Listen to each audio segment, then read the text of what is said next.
The pain had lived in her for 3 days before the light came. A pressure behind the eyes, like a hand pressing down on a bruise. She had known such headaches since girlhood, the strange interior weather that came before or after the visions, as if the seeing cost the body something the body did not wish to pay. She was 42 years old, an age at which a woman of her century had long since settled into whatever shape her life would keep. She had been enclosed behind the walls of the Disi-Badenberg for 34 of those years.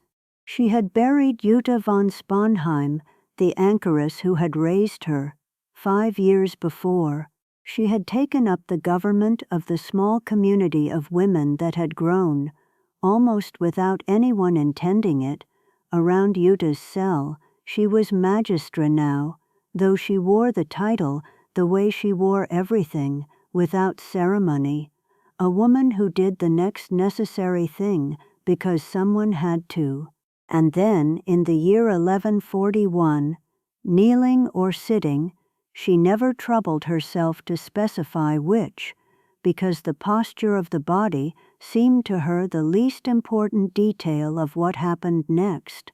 The heavens opened. That is her own word for it.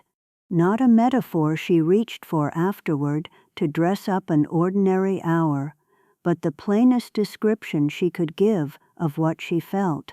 A fire, not burning but illuminating, entered her mind and heart the way sun enters a room whose shutters have been thrown back all at once. She would later write that it was a fiery light coming from the open heavens, and that it poured itself entirely into my mind, not into her eyes. She was careful about this her whole life, careful in the way of someone who has been doubted before and expects to be doubted again. She did not see this light with the eyes in her face.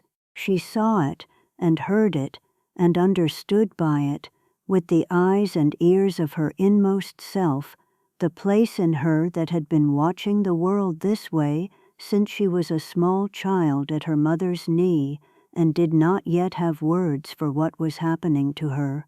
Now, at 42, in a stone room on a hill above the Rhine, she had spent decades learning to keep silent about that inner seeing.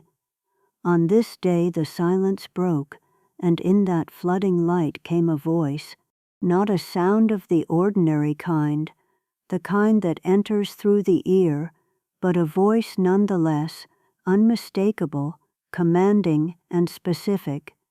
It told her to speak, it told her to write. Cry out, therefore, and write thus. She would remember the words all her life and set them down almost verbatim in the account she gives at the opening of Civius, that great work whose very name, Know the Ways, is itself the echo of a command. The voice did not ask her opinion of the matter. It did not invite her, the way a bishop might invite a promising young oblate to consider a vocation, weighing the costs, discerning over months. It told her what she was for. Say and write what you see and hear. Do not be timid as though you spoke from your own conceits, but be conscious that it is I who speak through you, I who am life itself, life without beginning and without end. Consider what it meant for those words to land on a woman who had spent her whole life learning the opposite lesson. Every year of Hildegard's enclosure, every psalm sung in the dark hours before dawn, every task of nursing or teaching or plain domestic labor she had performed within the narrow rooms, first shared with Jutta, and then, after Jutta's death, shared with the small company of women who had gathered to her. Every one of those years had been an education in smallness. A monastic woman of the 12th century did not speak first. She did not write treatises. She did not instruct bishops or correct abbots or send her words out across a continent to be read by strangers. She kept the horarium. She kept silence. If God had given her some private grace, and Hildegard had known since she was a small child of 3 or 4 that God had given her exactly that, a way of seeing that unfolded before her like a second daylight laid over the first, revealing forms and colors and meanings hidden from everyone around her, the correct response, she had been taught by every voice of authority she trusted, was to hide it, to tell almost no one, to let it remain a secret between herself and the God who had given it, and perhaps one confidant, and to go on scrubbing floors and reciting the hours as if she were an ordinary woman with an ordinary soul. She had obeyed that teaching with a thoroughness that cost her dearly. For decades, by her own account, from earliest childhood until this year of illumination, she saw as she had always seen and said almost nothing of it. She confided in Jutta a little, and in the monk Volmar a little more, for he had known her since her youth at the monastery and had earned, over years of careful friendship, some measure of her trust. But the great flood of what she saw, the shapes and structures and burning insights that came to her regularly, unbidden, she kept locked within her own breast, the way a woman might keep a fire banked in a stove overnight, visible only as a faint warmth against the iron, never let out to blaze. Now, at 42, the voice told her the banking was over. She did not leap up in joy and reach for a stylus. This matters, and it must be said plainly, because the Hildegard who would become the Sibyl of the Rhine, whose letters would one day reach popes and emperors, did not begin as a woman confident of her own authority. She began this chapter of her life in terror. The command frightened her. She doubted whether she had understood it correctly, doubted whether the desire to write and speak was pride wearing the mask of obedience, doubted, as any careful soul would doubt, faced with an instruction to break a lifetime's habit of self-effacement, whether she was worthy, whether she was capable, whether the whole experience might not be some deception dressed in holy colors. She resisted, and the resistance, she tells us, made her ill. Her body, which had always answered her hidden struggles with real and physical suffering since childhood, answered this one too. She was laid low, bedridden, weakened in a way that alarmed those around her, until obedience to the command became, quite literally, a matter of health regained or health continuing to fail. It was only when she took up the pen, or rather, took up the work of dictating what flooded into her, for she needed help to shape the Latin properly, her schooling having been the ordinary limited schooling given a woman rather than the rigorous training given a monk bound for the schools of Paris, that her strength began to return. This is where Volmar enters the story in earnest, though he had been at the edges of it for years already. Volmar was a monk of the Disse-Badenberg, her confessor and friend, a man of genuine learning who had watched this woman's gifts from something closer than most. When Hildegard finally brought herself to confide the full weight of what had happened, the fire, the voice, the command to write, it was Volmar who recognized that what he was hearing was no delusion of an overwrought woman, but something that demanded to be tested, weighed, and, if found true, supported with every resource he could offer. He became her scribe, not her author. She was firm about this distinction her whole life, insisting always that the words were given, that she set down what she saw and heard, rather than composing from her own invention, but her scribe, the hand that helped commit to durable Latin what she received in that other wordless language of the living light. Together, in that year of 1141, the two of them began the work that would become Sivius. It is worth sitting with the strangeness of this beginning, because the centuries between us and Hildegard have smoothed the story into something that can sound almost inevitable. Of course the great mystic began to write. Of course the visions found their way onto parchment. Of course the world eventually recognized what she carried. Nothing about it was of course.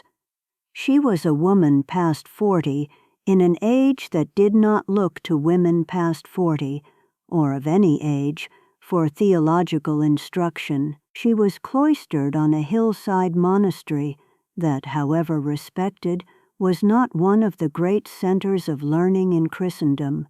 She had no university training, no formal theological schooling beyond what a nun absorbed through the liturgy and the Psalter and whatever books came within reach of the monastic library. Every worldly reason argued against what happened next, that this woman, in this place, at this age, should become one of the most consequential religious voices of her century. But the living light does not consult worldly reasons. This is the first and perhaps the deepest truth this chapter has to offer the reader who is only now meeting Hildegard for the first time, that her voice did not arise from ambition, training, or opportunity, but broke into her life the way lightning breaks into a landscape, suddenly, entire, and utterly beyond her summoning. She had waited, whether she knew she was waiting or not, for 34 years inside those walls.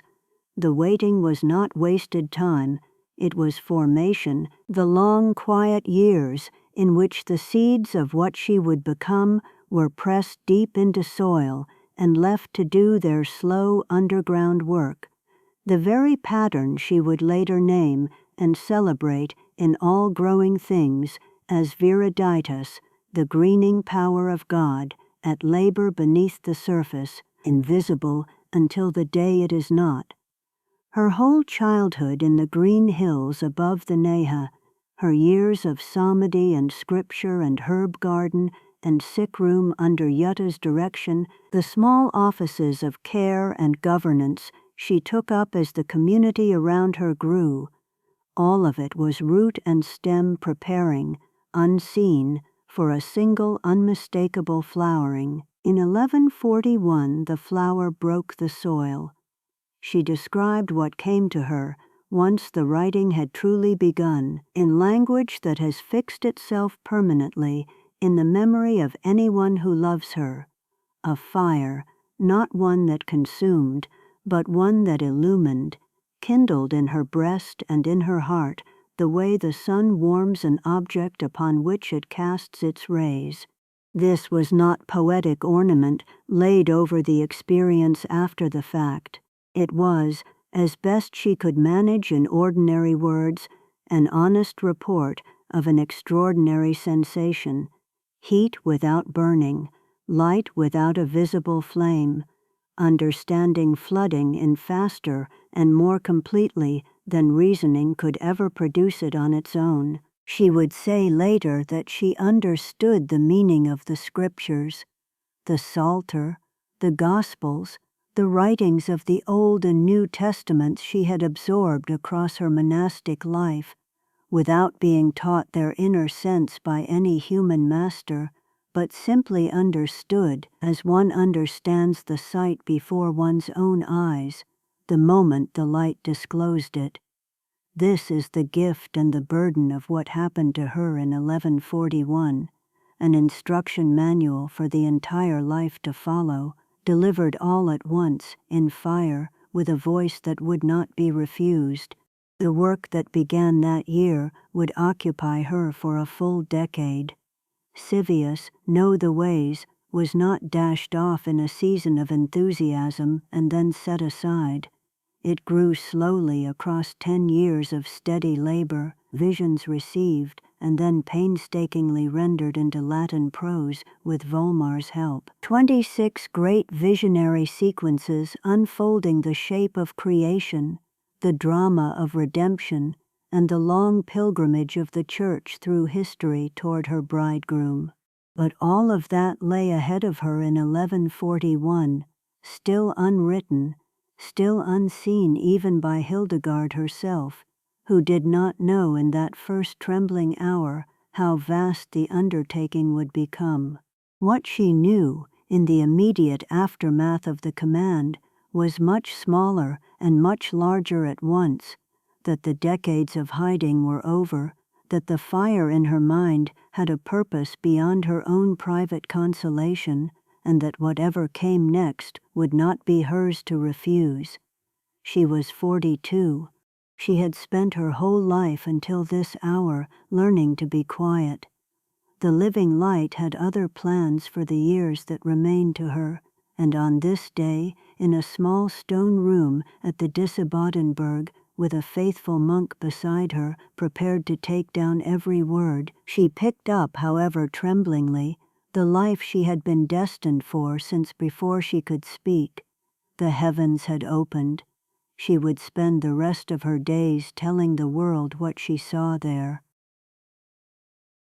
The vines above Bermersheim come into leaf in April, and by the time Hildegard was born into her father's household, in the year 1098, as the Church has long reckoned it, those slopes above the Nahe and the Rhine would have worn their first green. It is a fitting detail to hold in mind, though no chronicler troubled to record whether the vintage that year was good. What the chronicler did trouble to record, what the family itself never forgot, was the number 10. Hildegard of Bermersheim and his wife Mechthild were not peasants scraping at thin soil. They belonged to the lesser nobility of the Rhineland, free knights who held land and owed service to the Counts of Spanheim, a family of some consequence in that stretch of country between Mainz and Alzey. A household of their standing kept servants, held vineyards and fields, and sent its sons to serve at court or in the church according to what each could offer. By the time Mechthild carried her 10th child, she and Hildebert had already given 8 children into the ordinary channels of medieval life, marriages arranged, inheritances divided, sons placed in service. The 9th is remembered only faintly. The 10th was Hildegard, and upon her, before she had drawn a single breath of her own, a very old custom had already settled its hand. It was not law, exactly, though it carried the force of law in families devout enough to keep it.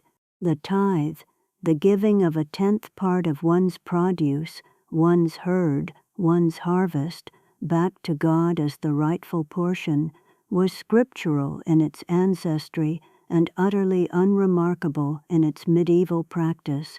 Grain was tithed, wine was tithed, livestock was tithed, the 10th calf set aside for the Church's use without a second thought, because everyone understood that all of it was on loan from heaven to begin with. What is more startling to modern ears, though it startled no one in Hildebert and Mechthilda's world, is that in families of a certain piety the custom reached further still, not only to fruit and flock, but to children. The 10th child, born into a house that already had 9, was in some sense understood to belong to God before he belonged to his parents at all.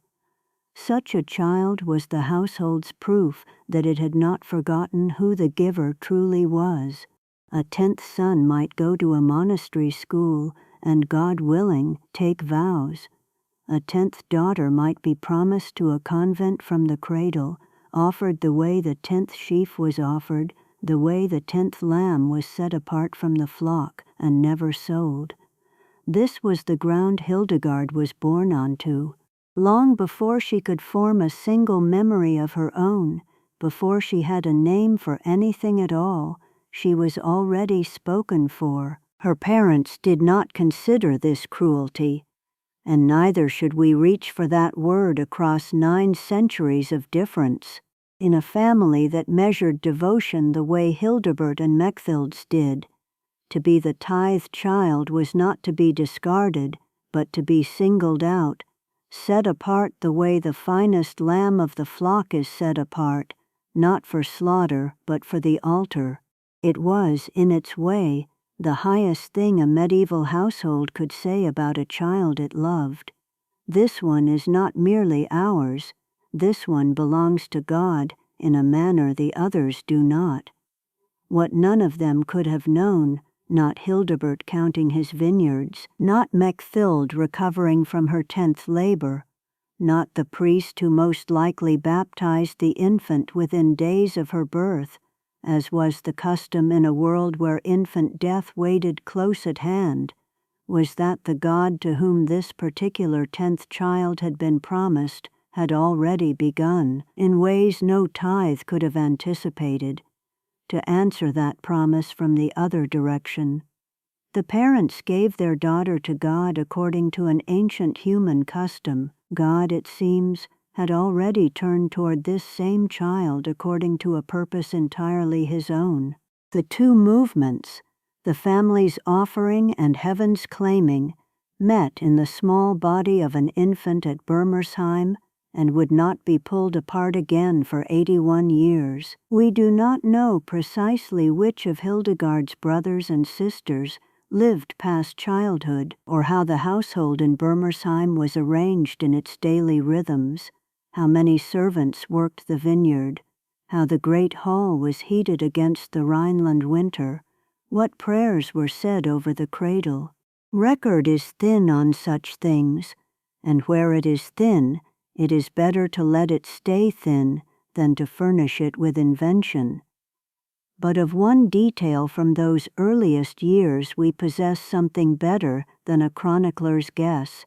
We possess Hildegard's own word, set down decades later in her own hand, describing what happened to her when she was only 3 years old. She would recall, in a letter written late in her life to the monk Guiber of Gembloux, who had begged her to explain the nature of her visions, that from her earliest childhood she names the age herself, tertio aetate sue anno.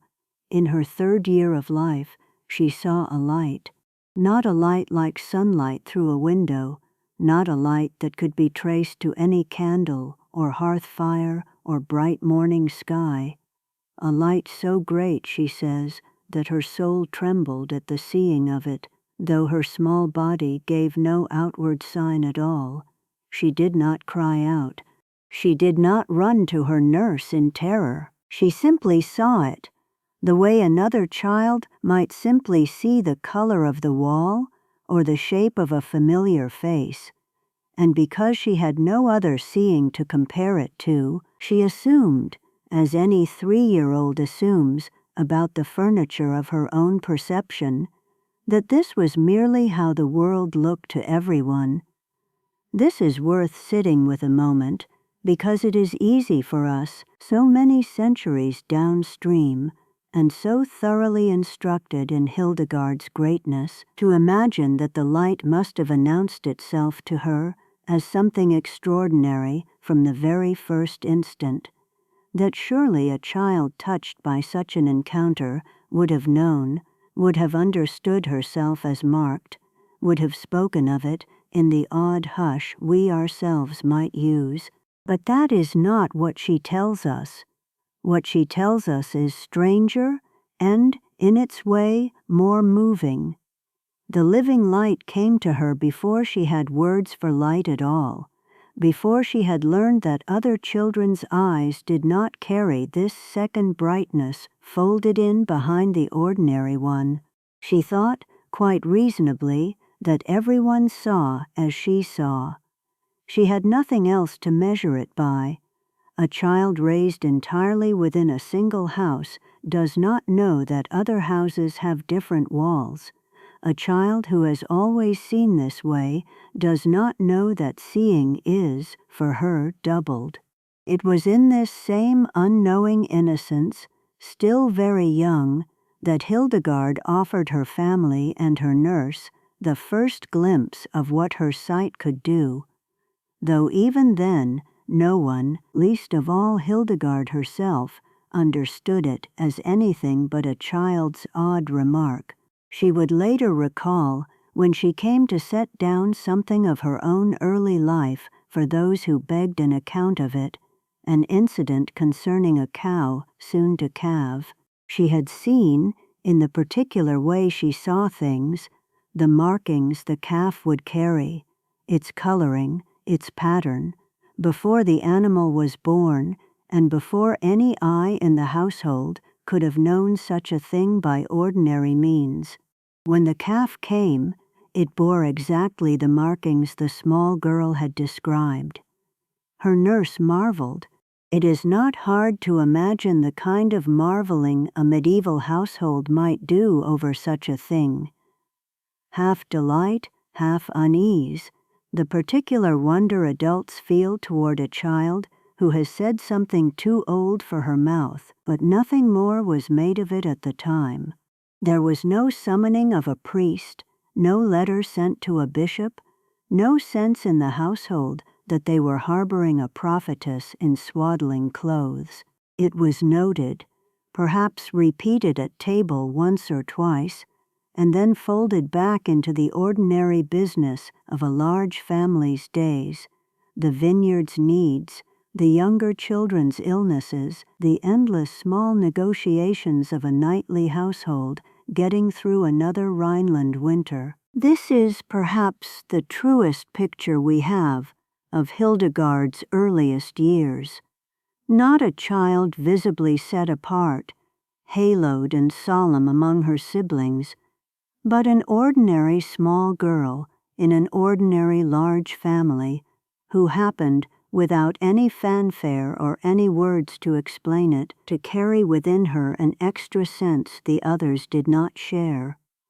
She played, presumably, as children played. She was likely underfoot in the kitchen and the vineyard both, as 10th children with several older siblings tend to be, spoiled and ignored by turns, and within her, unremarked, the light came and went, not constantly, not as a burden she carried every waking hour, but present, available, folded into her ordinary seeing the way a color is folded into a familiar cloth. She did not yet call it anything. She had, at 3 or 4 or 5, no vocabulary for a divine visitation, because no one had told her that what she saw required a vocabulary at all. It simply was, in the way the smell of her mother's kitchen was, in the way the shape of the vineyard rose against the hillside was, a fact of her particular world, unremarked because unremarkable, at least to her.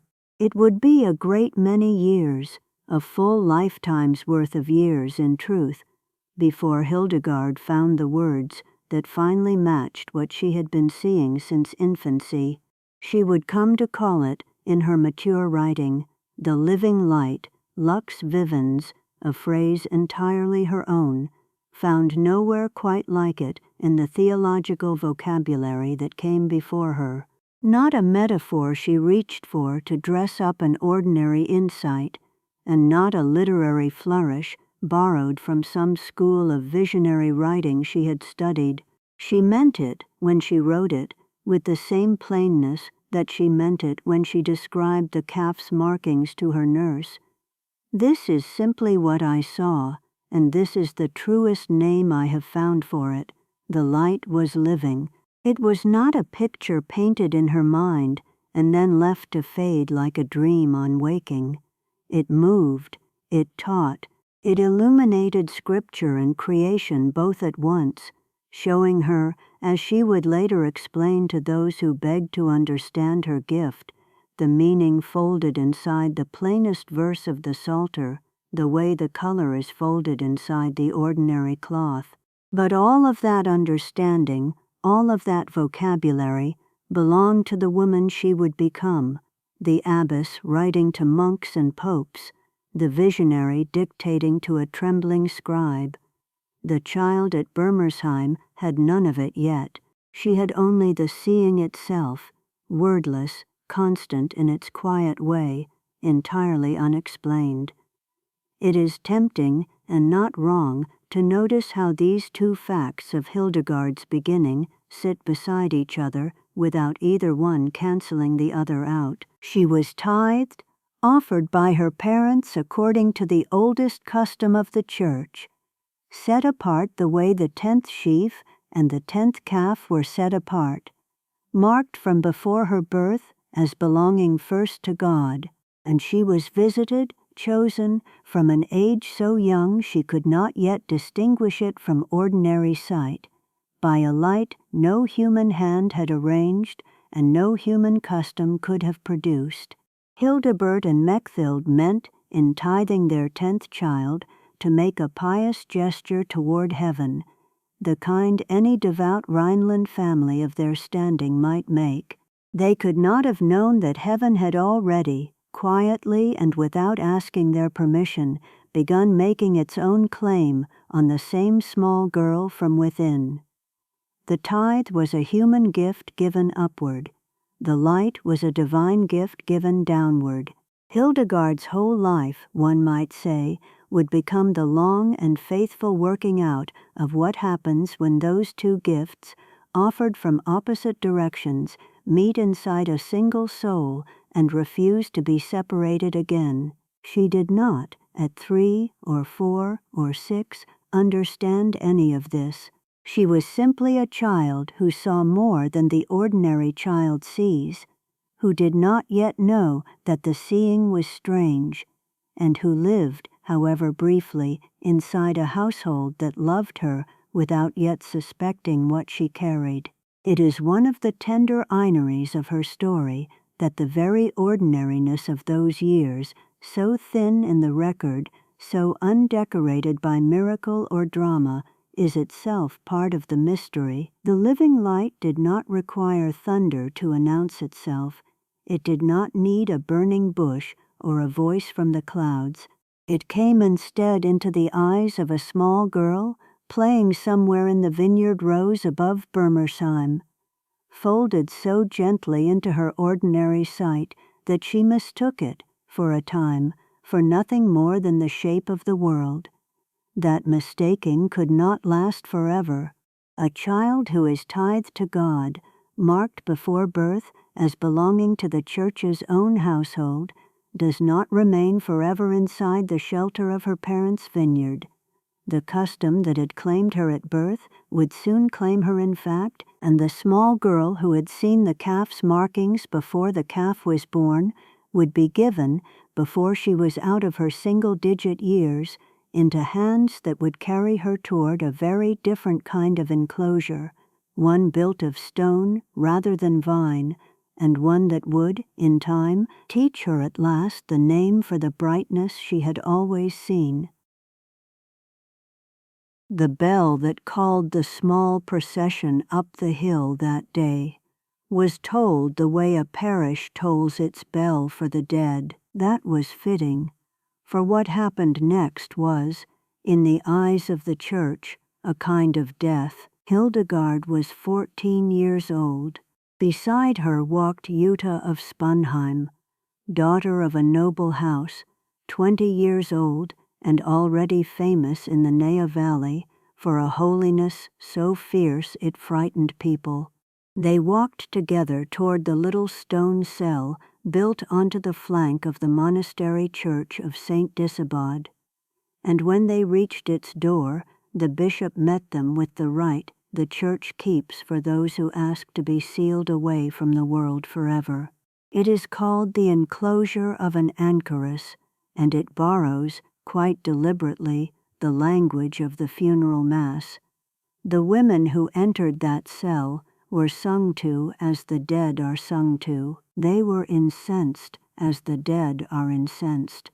And then the door, there was a door, but it would not open again in the ordinary way, was closed, and stones and mortar made it fast. To the eyes of Disibodinburg, Hildegard von Bingen ceased, on that November day in 1112, to belong to the world of fields and marriages and inheritances. She was, in the Church's own word for it, dead to it. What she was alive to, the record does not let us doubt, was the living light that had been finding her since childhood in half-glimpsed radiances she had learned to keep to herself. Now she would learn to keep it inside stone as well. We ought to sit with the strangeness of this before moving past it, because the modern ear hears enclosure and pictures a prison, and the medieval world did not mean that at all. An anchor hold was not a punishment. It was the fulfillment of a vocation so many young women and men of that century recognized in themselves, that whole regions of Europe were dotted with these small stone rooms, each attached to a church, each holding a single soul or a tiny handful of souls given entirely to prayer. To be an anchoress was to choose, publicly and permanently, to have no more of the world's business, no marriage, no travel, no return. It was thought of the way we might think of the Desert Fathers going out to Egypt, not a withdrawal from life, but a plunge into its center, since the center of life, for people who believed as they believed, was God, and God was more nearly touched in silence than in the marketplace. Jutta had chosen this. She had been promised as a girl to a young nobleman, and every account of her that has come down to us insists she wanted no part of that marriage. She wanted Christ, and she wanted him with an intensity that alarmed even the churchmen around her.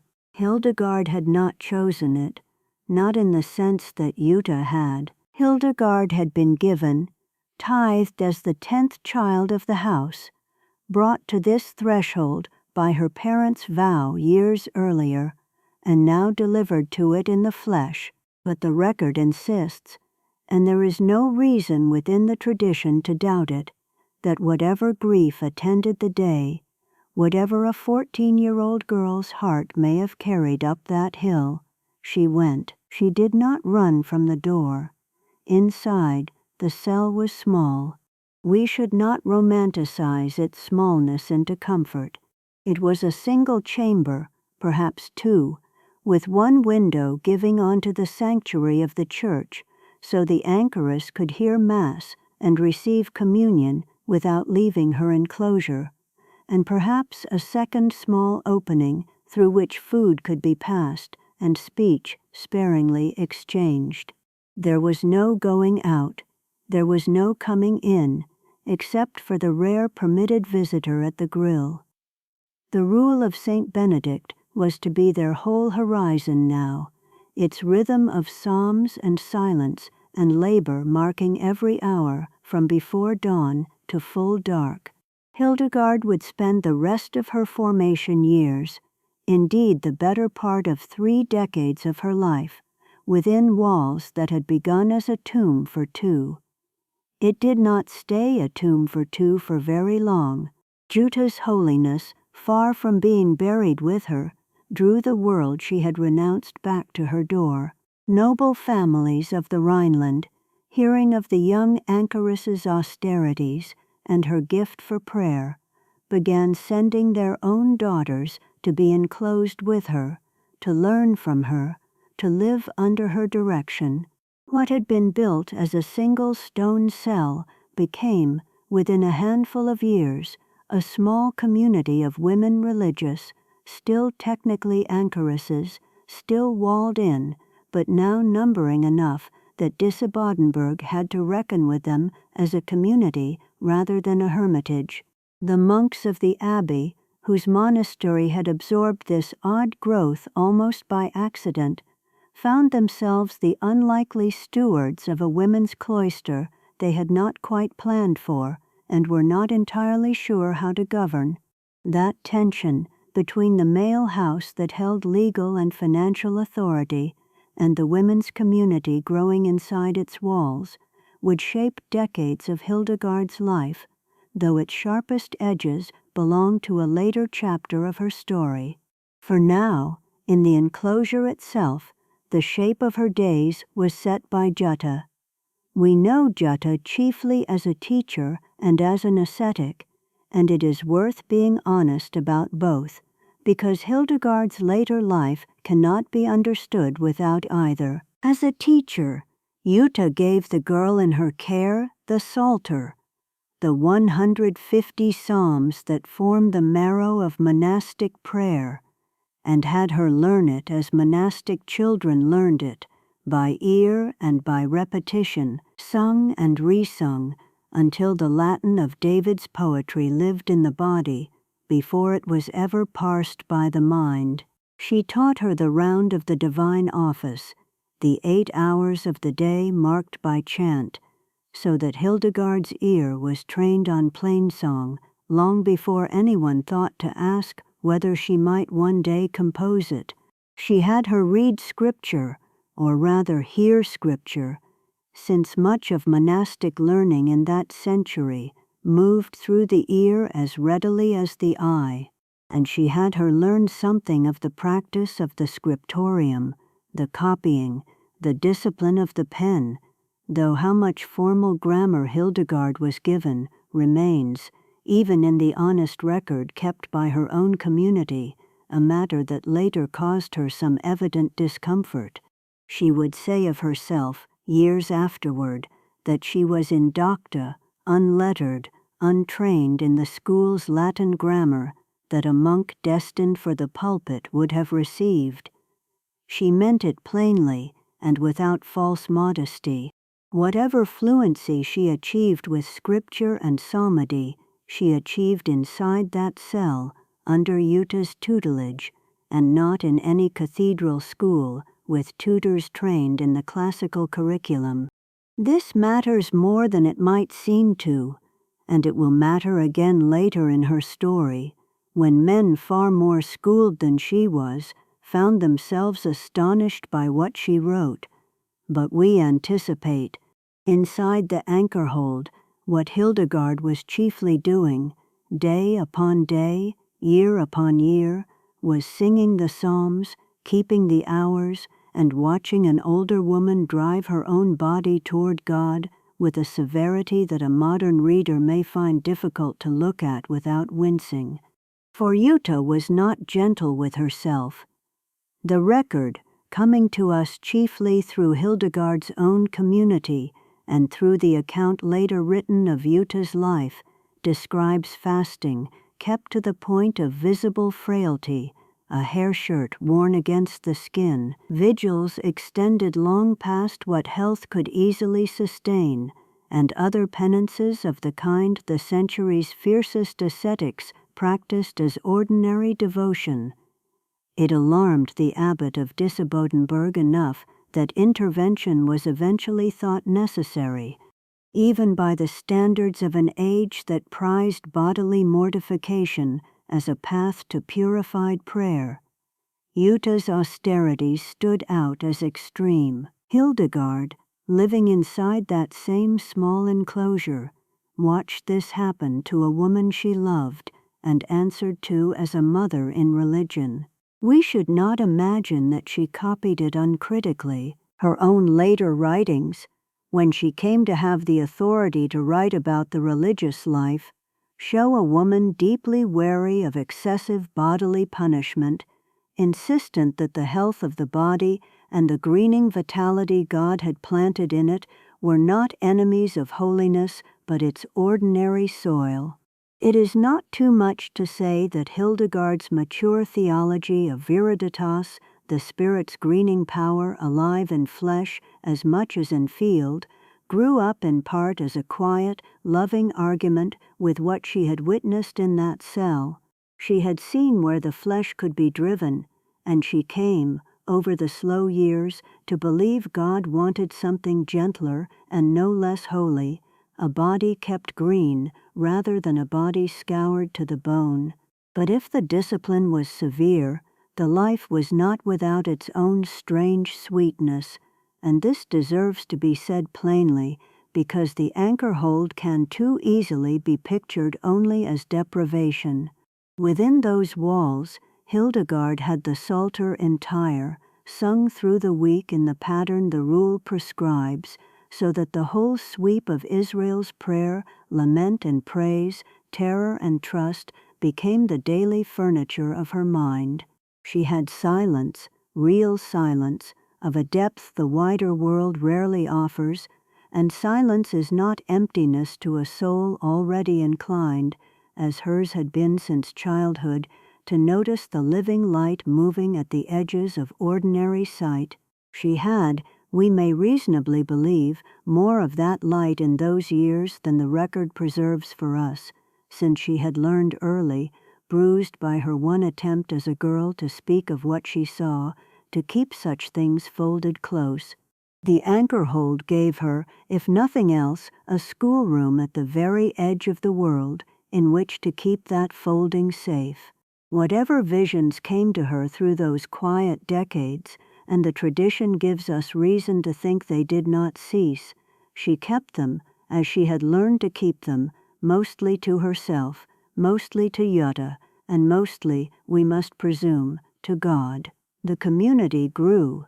What had begun as one cell holding 2 women became, by the 1130s, a small convent of Benedictine women attached to the monk's house, still governed in spiritual matters by Jutta as its magistra, its mother and teacher, but now numbering perhaps 10 or more, drawn by reputation from families as far as the report of Jutta's sanctity could travel. Hildegard, no longer the youngest oblate, but a woman approaching her 4th decade, had by this time taken her own vows as a Benedictine nun, had almost certainly been given some charge within the small community's daily life, and had, we may assume from all that followed, begun quietly to be recognized among her sisters as someone of unusual depth, though the record gives her no title yet, no public voice, nothing but the patient, hidden faithfulness of 30 years lived mostly behind stone. That long patience ended on the 22nd day of December in the year 1136, when Jutta of Sponheim died. We do not have to imagine Hildegard's grief. We can trust that it was real and that it was complicated, the way grief for a beloved and difficult teacher so often is. Jutta had been mother, teacher, and jailer all at once for 24 years, the only authority Hildegard had known since childhood, the hand that had shaped her Latin, her chant, her whole interior architecture of prayer.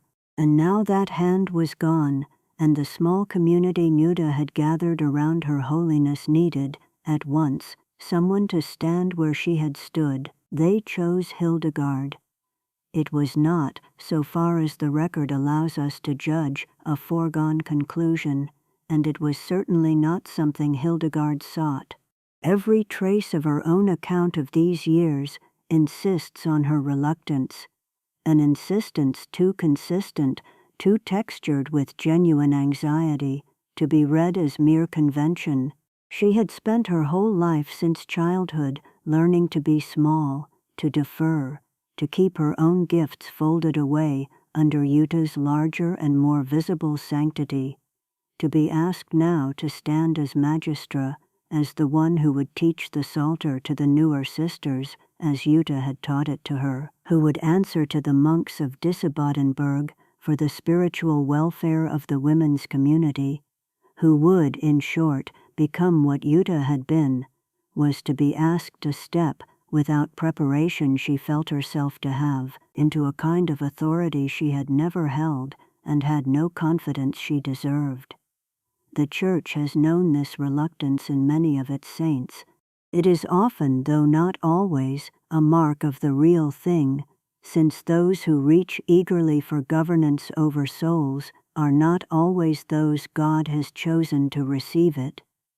Hildegard's own writings, later in her life, would describe this election and the years just after it as a time of continuing hiddenness, a woman still keeping her visions largely private, even as she now carried, whether she wanted it or not, the visible responsibility for a community's spiritual life, the sisters did not ask her twice. Whatever her reluctance, the small community that had grown up inside those enclosure walls recognized in her, after 24 years of shared prayer and shared silence, the same thing the abbot and the wider church would come, in time, to recognize, that the woman who had entered that stone cell at 14 as an unlettered oblate had become, without anyone quite marking the moment it happened, someone through whom something larger than herself was moving. She accepted the office. She did not, as far as we can tell, accept it gladly, but she accepted it, and in accepting it she stepped, however unwillingly, out of the long anonymity of the anchor-hold and toward a threshold she could not yet have imagined, a threshold at which the light that had visited her since childhood, and that she had kept folded so carefully for so many silent years, was about to ask something of her that folding could no longer answer. The stone that had been sealed around her as a tomb in 1112 had, by 1136, become something closer to a womb. What was forming inside it was very nearly ready to be born. The infirmary at Disibodenberg smelled of crushed fennel and beeswax on the evening Hildegard first felt the fire close around her like a hand. She was well into her 40s by then, old, by the reckoning of her century, to be starting anything new, and she had spent decades learning how to hold radiance without letting it spill from her face. She measured tinctures. She corrected a novice's Latin. She let the brightness that lived behind her ordinary sight do what it had always done, filling the corners of the room with a splendor no one else could see, and she said nothing. This was the discipline of a lifetime, to be flooded with the living light, and to walk through a monastery kitchen as though nothing at all were happening. She had kept this discipline since she was a small child, pointing at a calf before anyone could see the markings on its hide. She had kept it through the singing of the hours in a hollowed cell beside Jutta, through the slow years of enclosure that had made a tomb into a cradle. 43 years is a long time to carry a secret. It is longer still to carry one that shines. Why did she hide it? Not from shame, and not, as she herself insisted, from any doubt that what she saw was real. She hid it because she had learned early and hard what happens to a girl who speaks of visions in a world that has no place ready to receive them. She had watched faces close. She had felt the particular loneliness of being believed a little mad, or worse, believed a liar, by people she loved. A child who says the sky is on fire when no one else sees the flames does not usually go on saying it. She goes quiet, and she watches, and she waits to see whether the fire is trustworthy. Hildegard watched the living light for 4 decades before she trusted it enough to let it be seen. She was not entirely alone in the watching. There was one man at Disibodenberg to whom she had, over the years, allowed a narrow door to open. Volmar, a monk of the community, older than she was, trained in the discipline of the scriptorium, patient in a way that made silence between two people feel like a kind of hospitality rather than a wall. It was Volmar who first heard, in fragments and hesitations, something of what filled her interior sight. It was Volmar who did not flinch, did not recoil, did not treat her the way the world treats those who see too much. He became, long before the world knew her name, the quiet witness God had appointed to stand beside her, not to explain the visions, which were beyond his gift as much as hers, but simply to believe that they were true, and to wait with her until the day she would need a scribe. That day was closer than either of them yet knew. In December of 1136, Jutta died in her cell at Disibodenberg, the same small chamber that had once been sealed like a grave, and had become, over the years, a modest cloister as other women joined the two of them behind its walls. Hildegard, then 38, was chosen by her sisters to take Jutta's place as magistra, spiritual mother of the small community that had grown up around the anchor hold. It was a position of real responsibility, and she carried it seriously, the ordering of prayer, the care of souls entrusted to her, the negotiations with the monks of Disibodenberg who governed the outer life of the house. But even as abbess in all but name of that small enclosure, she kept her greater secret. The light did not go silent within her.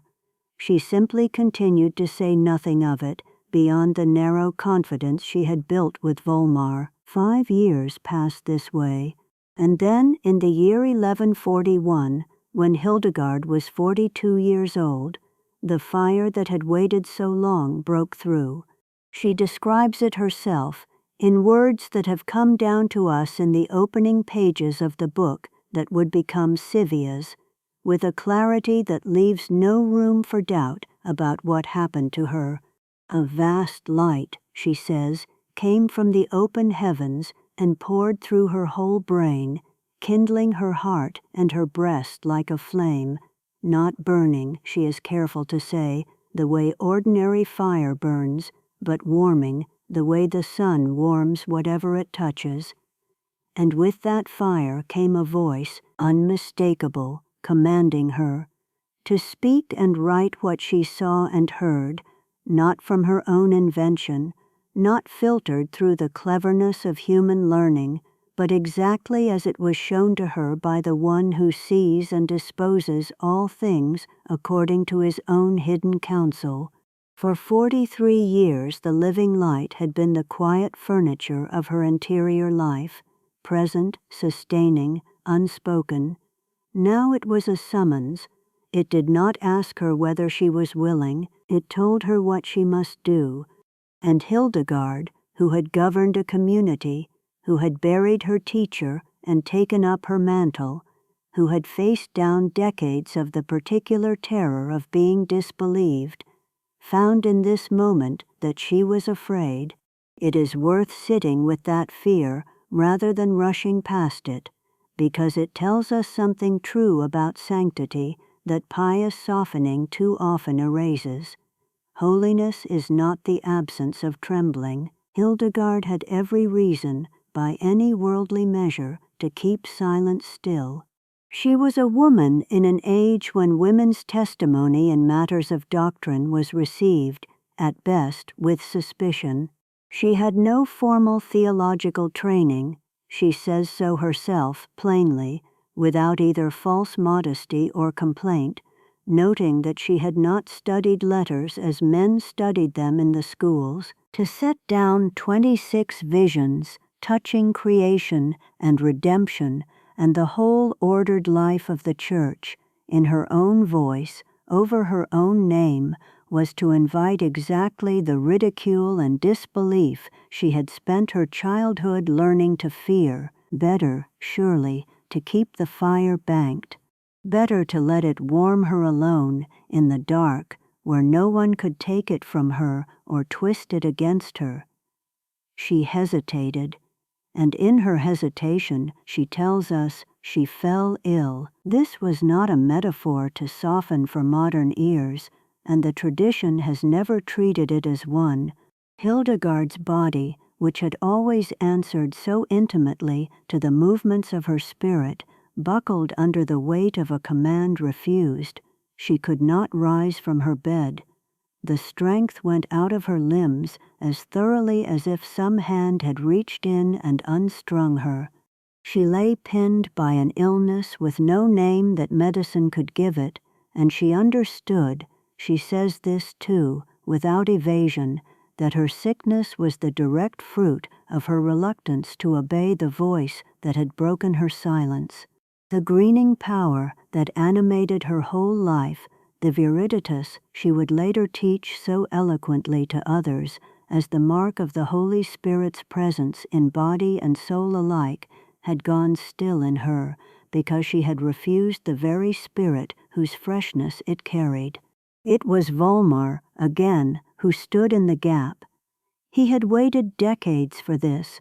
Whatever mixture of astonishment and recognition he felt on finally hearing the full shape of what his friend had carried in silence for so long, he did not waste it in doubt.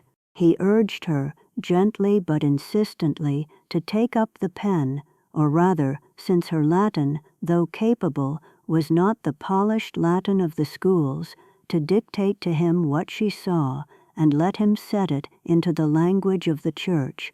It was, in its way, the whole purpose for which their long friendship had been prepared. He the trained hand, she the seeing eye, both of them now bent to a single task neither could have carried alone. The moment she began, the moment she took up, in obedience rather than resistance, the labor the light had commanded, the illness lifted from her. Strength returned to her limbs as suddenly as it had left them. She rose from the bed that had held her down and went to the work. The book she began that year would take a full decade to complete. She called it Civius, Know the Ways, and in it she set down, vision by vision, the sweep of God's dealings with creation and the Church, the fall and the redemption, the sacraments and the last things, everything the living light had shown her across a lifetime of hidden seeing, now given at last into words another could read. It is worth remembering, when we picture her writing, that she was not composing alone at a desk in the manner of a scholar reasoning his way toward conclusions. She describes herself again and again as seeing first and only then, finding words adequate to what she had seen, the vision entire and sudden, the writing slow and laboring afterward to keep pace with a splendor that had already come and gone. Volmar took her dictation, corrected her grammar where it faltered, and this matters because it protects the integrity of what we have received, never altered the substance of what she reported seeing. He was her scribe, not her author. News of what was happening at Disibodenberg did not stay contained within its walls for long. Abbot Kuno, who governed the monastery and to whom Hildegard's small women's community was subject, learned of the visions and, to his credit, did not dismiss them. He brought word of them further up the chain of the Church's authority, a process that would, within a few years, carry Hildegard's name to Bernard of Clairvaux himself and, through him, to the eyes of Pope Eugenius III, who would examine portions of her writing and give it his own blessing. That astonishing vindication belongs to the next turn of this story. What matters here is the shift it represents. A woman who had hidden her visions from nearly everyone for 43 years was, within a handful of years of finally speaking, being read and weighed by the highest authorities of Christendom. The fire that broke her silence did not stay a private fire for long. But before that wider recognition arrived, another vision came to Hildegard, one whose demand was, in its own way, as costly as the first. She was to leave Disibodenberg. She saw, with the same clarity that had shown her the 26 visions of Civius, that her small community of women was to be uprooted from the shelter of the men's monastery that had housed it for decades and planted anew on a hill above the Rhine, at a place called Rupertsberg, near the confluence of the Ney and the great river, where the relics of a young and long-forgotten saint named Rupert lay largely unhonored. It was, on the face of it, an absurd instruction. The women's cloister at Disibodenberg was established, secure, attached to the protection and resources of the monks. Rupertsberg was little more than a ruin and a hillside, exposed, unbuilt, offering nothing but the bare command of a vision and the promise, unseen, of what might grow there. Abbot Kuno did not want to let her go. It is not hard to understand why. The women's community Hildegard had gathered and led had become, by this time, a source of real prestige and real income for Disibodenberg. Many of the sisters came from noble families whose dowries and continued patronage enriched the monastery considerably.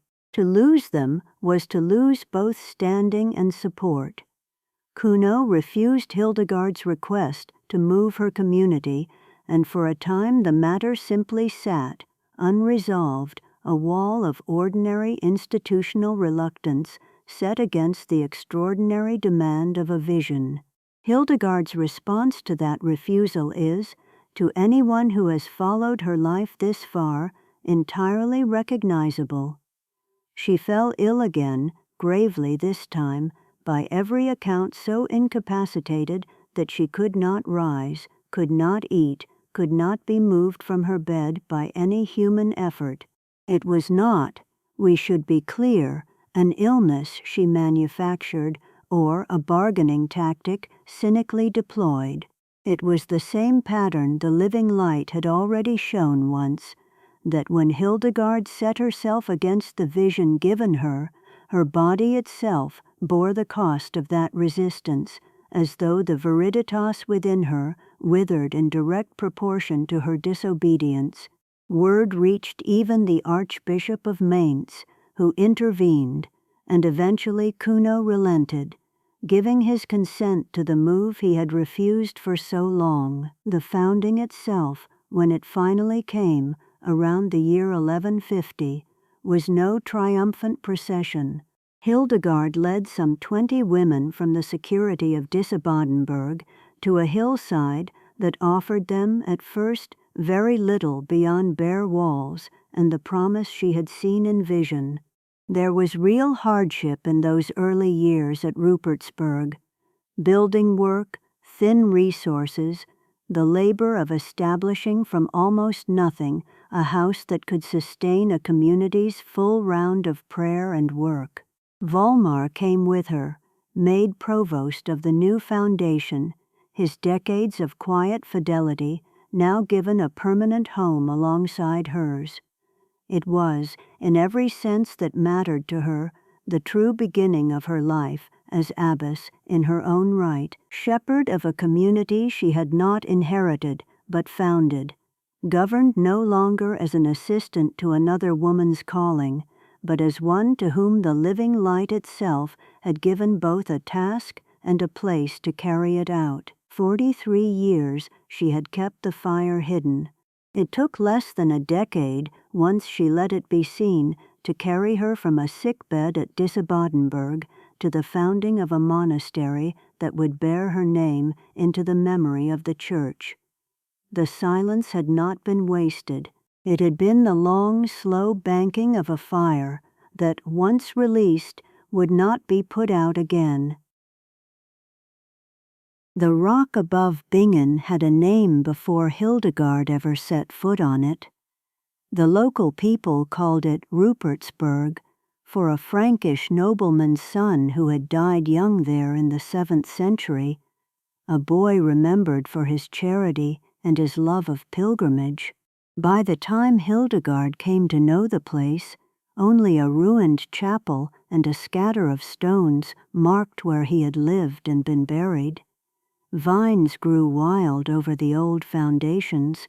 The Nahe River met the Rhine just below it, 2 currents joining in a wide, bright confluence, and from the height of the rock, a woman standing at evening could watch the light run down both rivers at once, like something poured out. Hildegard had never seen it, not with her eyes, but she had seen it in the living light, years before she ever traveled there, and what she saw was not ruins.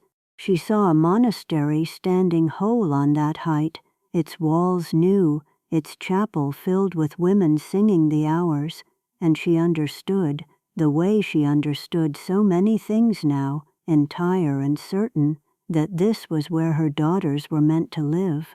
It was not where anyone else wanted them to live. By the early 1140s, the little community that had grown up around Juta's cell at Disibodenberg was no longer little. Juta had died in 1136, and Hildegard, not yet 50, had been chosen by her sisters to take her place as magistra, the mother and teacher of the house. The community she now led had grown well past what the old enclosure could comfortably hold. Noble families across the Rhineland had heard of the visionary nun under Abbot Kuno's roof, of the manuscript called Sivius making its way from Trier back through the German lands with the Pope's own blessing on it, and they wanted their daughters formed under her hand. Space at Disibodenberg had run short. So, in time, had Patience, not Hildegard's, but Kuno's. The abbot did not want to lose them. A community of well-born, well-dowered women brought prestige and revenue to a monastery, and a magistra whose visions carried papal approval brought pilgrims, gifts, and the kind of attention that filled a treasury as readily as a chapel. Kuno had every worldly reason to keep Hildegard and her daughters exactly where they were, tucked beneath the men's monastery, dependent, grateful, useful. When Hildegard told him God was calling the women to Rupertsberg, to a house of their own, governed by their own abbess, answerable to no prior but the bishop and the rule, he refused. She did not argue with him for long. She fell ill instead. It was not the falling sickness of her childhood fevers, not an ordinary infirmity that might pass with rest. Her body seized and would not move. She lay as though bound, unable to rise from her bed for as long as Kuno withheld his consent. Those who nursed her recognized the pattern, because they had seen it once before. The year she first tried to speak what the light had shown her, and her body had staggered under the weight of a commission too long deferred. This was the same struggle wearing a different face, not silence refusing to become word, but a house refusing to become free. Word reached Kuno that his magistra lay paralyzed, and that those closest to her believed the paralysis would not lift until he released her and her daughters to go. He relented.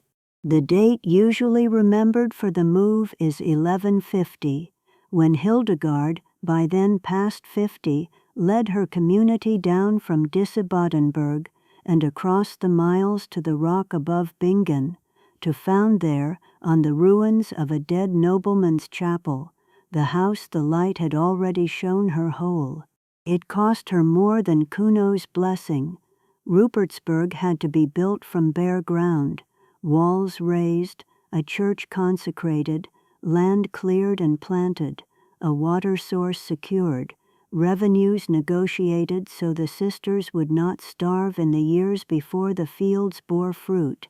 Hildegard herself dealt with the Archbishop of Mainz to obtain the charter that made Rupertsberg its own foundation, independent of Disibodenberg, with Hildegard as its abbess in full right, not a delegate, not a subordinate, but mother of the house in the fullest sense the rule allows. She negotiated property boundaries.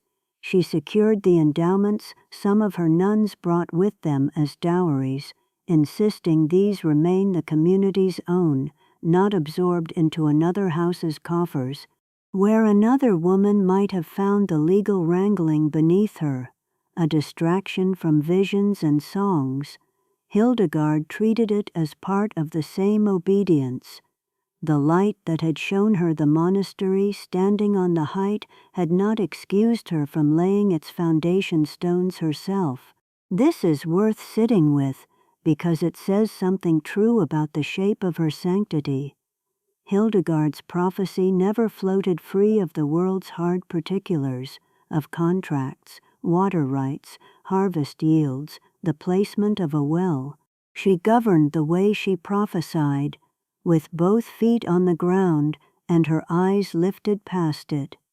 The abbess who saw the cosmos wheeling in fire also knew exactly how much grain her house needed to see its daughters through a Rhineland winter.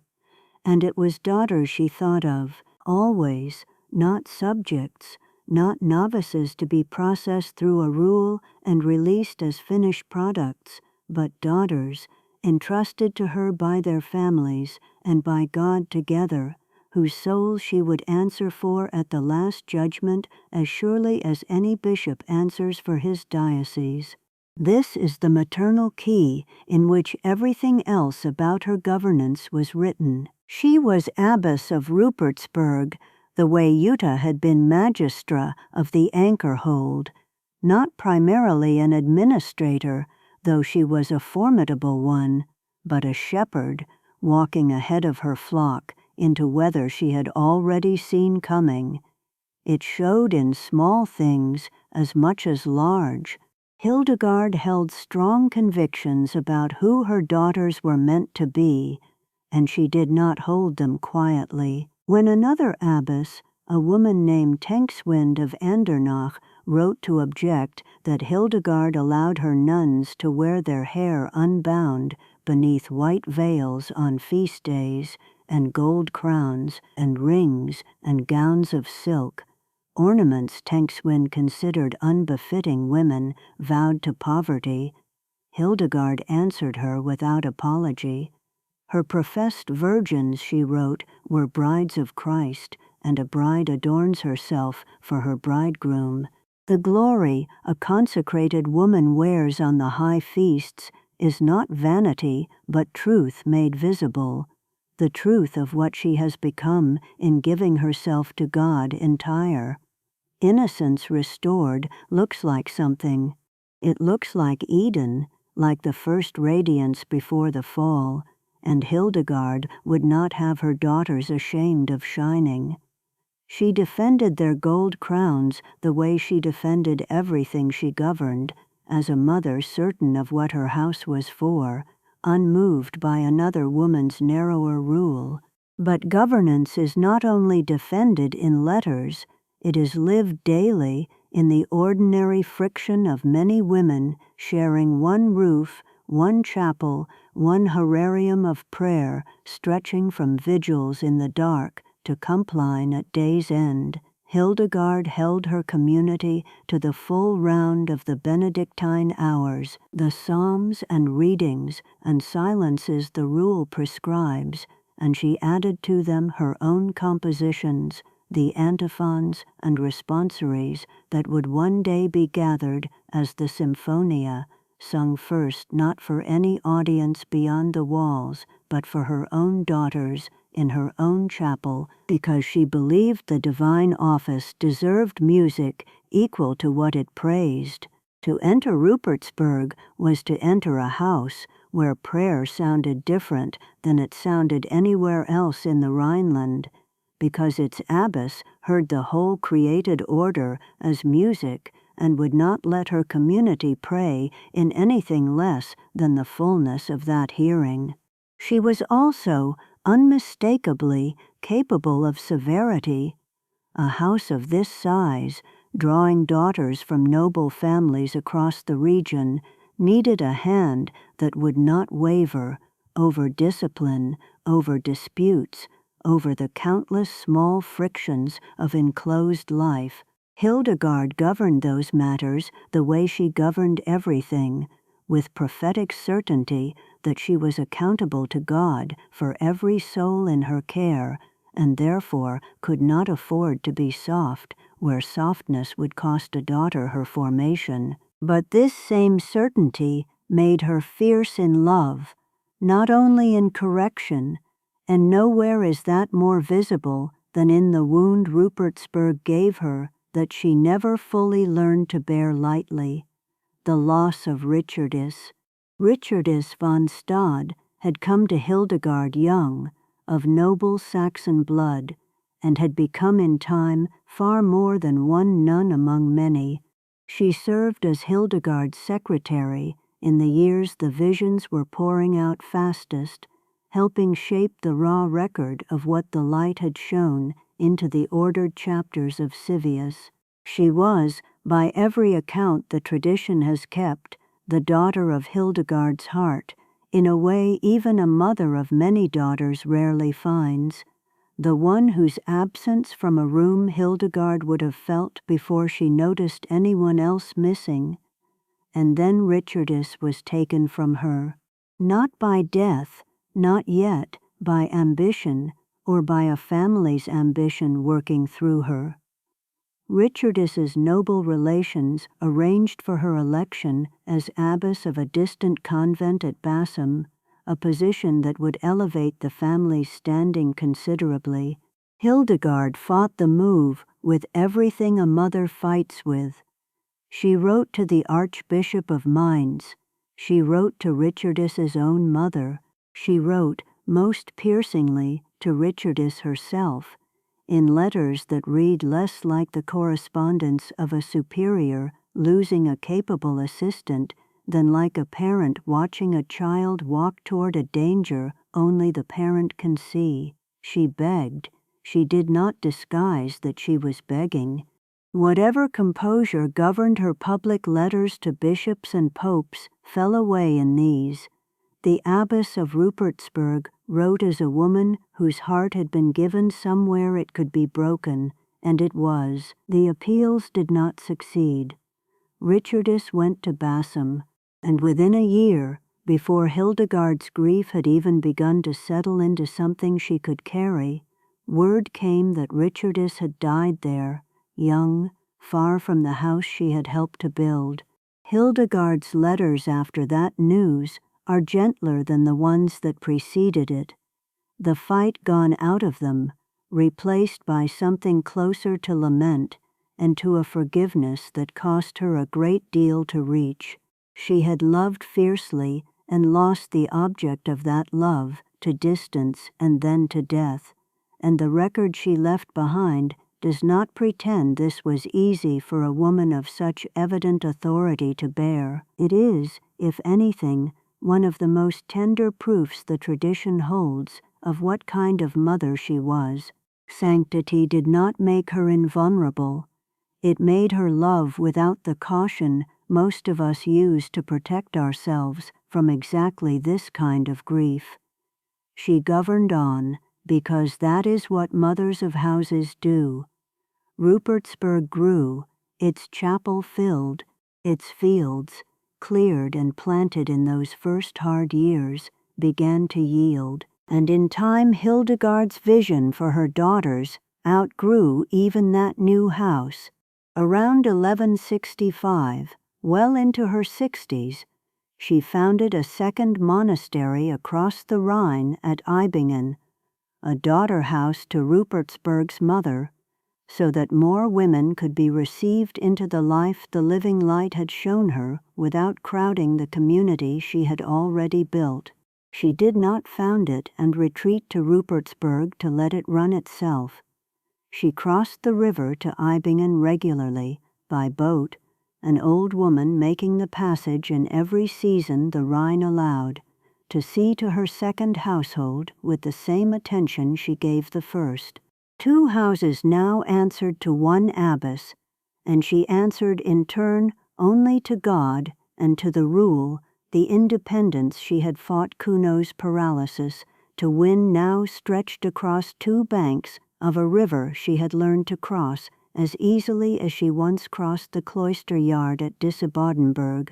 What held the 2 houses together was not simply Hildegard's authority, though her authority was real and exercised without hesitation when a dispute or a discipline required it. What held them together was the same current that had run through everything since the anchor hold, the conviction that every soul entrusted to her was greening still, capable of growth, worth the labor of forming. She did not treat her daughters as finished articles to be filed into the choir stalls. She treated them the way Viriditas treats a field, as living ground, needing water, needing light, needing a hand willing to work the soil year after year without any guarantee of an easy harvest. Some of that labor bore fruit she lived to see.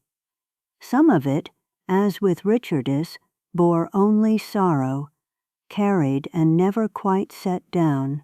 By the time she was governing Rupertsberg and Eibingen both, Hildegard had been many things the world would remember her for: visionary, composer, correspondent of popes and emperors, the Sibyl of the Rhine whose letters crossed half of Europe. But within her own walls, among the women who rose with her for vigils and knelt beside her for compline, she was simply what the rule calls every abbess, and what her daughters in their hearts must have called her, without needing the Latin, mother, a mother who had bled for the founding of her house, who had fought and lost and grieved for one daughter's absence, who defended the gold on her nuns' heads as fiercely as she defended their souls, and who at 70 still crossed the Rhine by boat, because a mother does not stop tending a child simply because the child lives on the far bank. The house she built at Rupertsberg no longer stands. Time and later wars would take even the stones, but the shape of her governance, prophetic in its certainty, maternal in its love, unflinching in its grief, did not need the walls to survive. It survived in every letter she wrote defending a daughter, in every antiphon composed for voices she had trained herself, in the pattern of a life that never separated the mystic from the mother, because for Hildegard they had never been two things to begin with. The infirmary garden at Rupertsberg ran green even in years when the Rhine valley turned brown with drought, or so the sisters would say for generations after, half in memory and half in love. Hildegard walked its rows with her sleeves pinned back and her hands stained by root and leaf, and she did not walk it as a woman merely gathering medicine. She walked it as a woman reading a page, fennel, betony, galangal, the bitter wormwood that steadied a failing stomach, the mild violet that cooled a fever in a child. Each had its savor, its warmth, or its cold, its wet or its dry, and each spoke to her of the same reality her visions had already shown her blazing across the vault of heaven. The garden was small, what it disclosed was not. She had a word for what she saw growing there, a word she did not borrow from any philosopher or physician of her age, but coined from her own encounter with the living light, Viriditas. Greenness, yes, but greenness as power, as the visible hem of the Holy Spirit's garment trailing across creation. In her visions, this was never ornament, it was the argument. God, she had seen and heard, is not a distant clockmaker regarding a finished world from afar. God is the moisture in the seed, the sap climbing the vine, the marrow warming the bone, the fire kindling in the soul's love. Where that moisture withers, she taught, sin and death set in. Where it flows, holiness flowers, quite literally, in leaf and blossom and human virtue alike. She had written of Adam's fall as a drying out, a loss of the dew of paradise, and of the Redeemer's grace as its restoration. This was not poetry laid over doctrine. For Hildegard the two were never separable.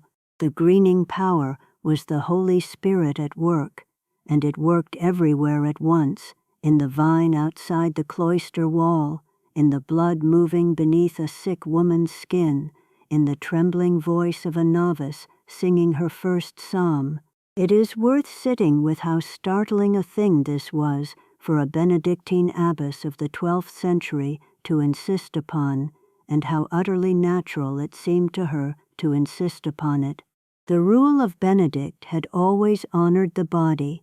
The sick were to be cared for as if it were Christ himself, the rule says, and infirmaries stood beside chapels in every well-ordered house. But Hildegard took that inherited charity and gave it a theology so complete that healing became, in her hands, an extension of prophecy. She did not distinguish, as later ages would come to distinguish, between the mystic who saw God and the herbalist who mixed a salve. Both activities drew from the same well. Both were forms of attention to the same greening power moving through matter toward its maker. Word of her skill with the sick had begun spreading even before Sivius left the scriptorium, carried by travelers and by the families of oblates who came to Rupertsberg seeking a daughter's placement and left instead with a remedy for gout or dropsy. By the time her community was well established on its hill above the Rhine, Hildegard had set down what she knew in 2 great works of natural science and medicine, gathering the wisdom of stone and plant and animal, of the seasons and the humors, into a systematic account of how the created world served the health of the human creature. She wrote of over 200 plants, of gems and their properties, of the elements and how they moved in the body, of foods that warmed and foods that chilled, of the causes of disease and the courses of their cure. It was, by any measure, an extraordinary undertaking for a woman who had spent 43 years enclosed within the strict walls of Disse-Badenberg, and it drew on sources both bookish and utterly her own, the practical, observed knowledge of a woman who had tended the sick with her own hands since girlhood, folded together with visionary insight into why the plant or stone worked as it did, what unseen affinity bound cause to cure. She never separated the practical from the sacred. A headache eased by Bethany was, in her telling, a small local restoration of the very order broken at Eden.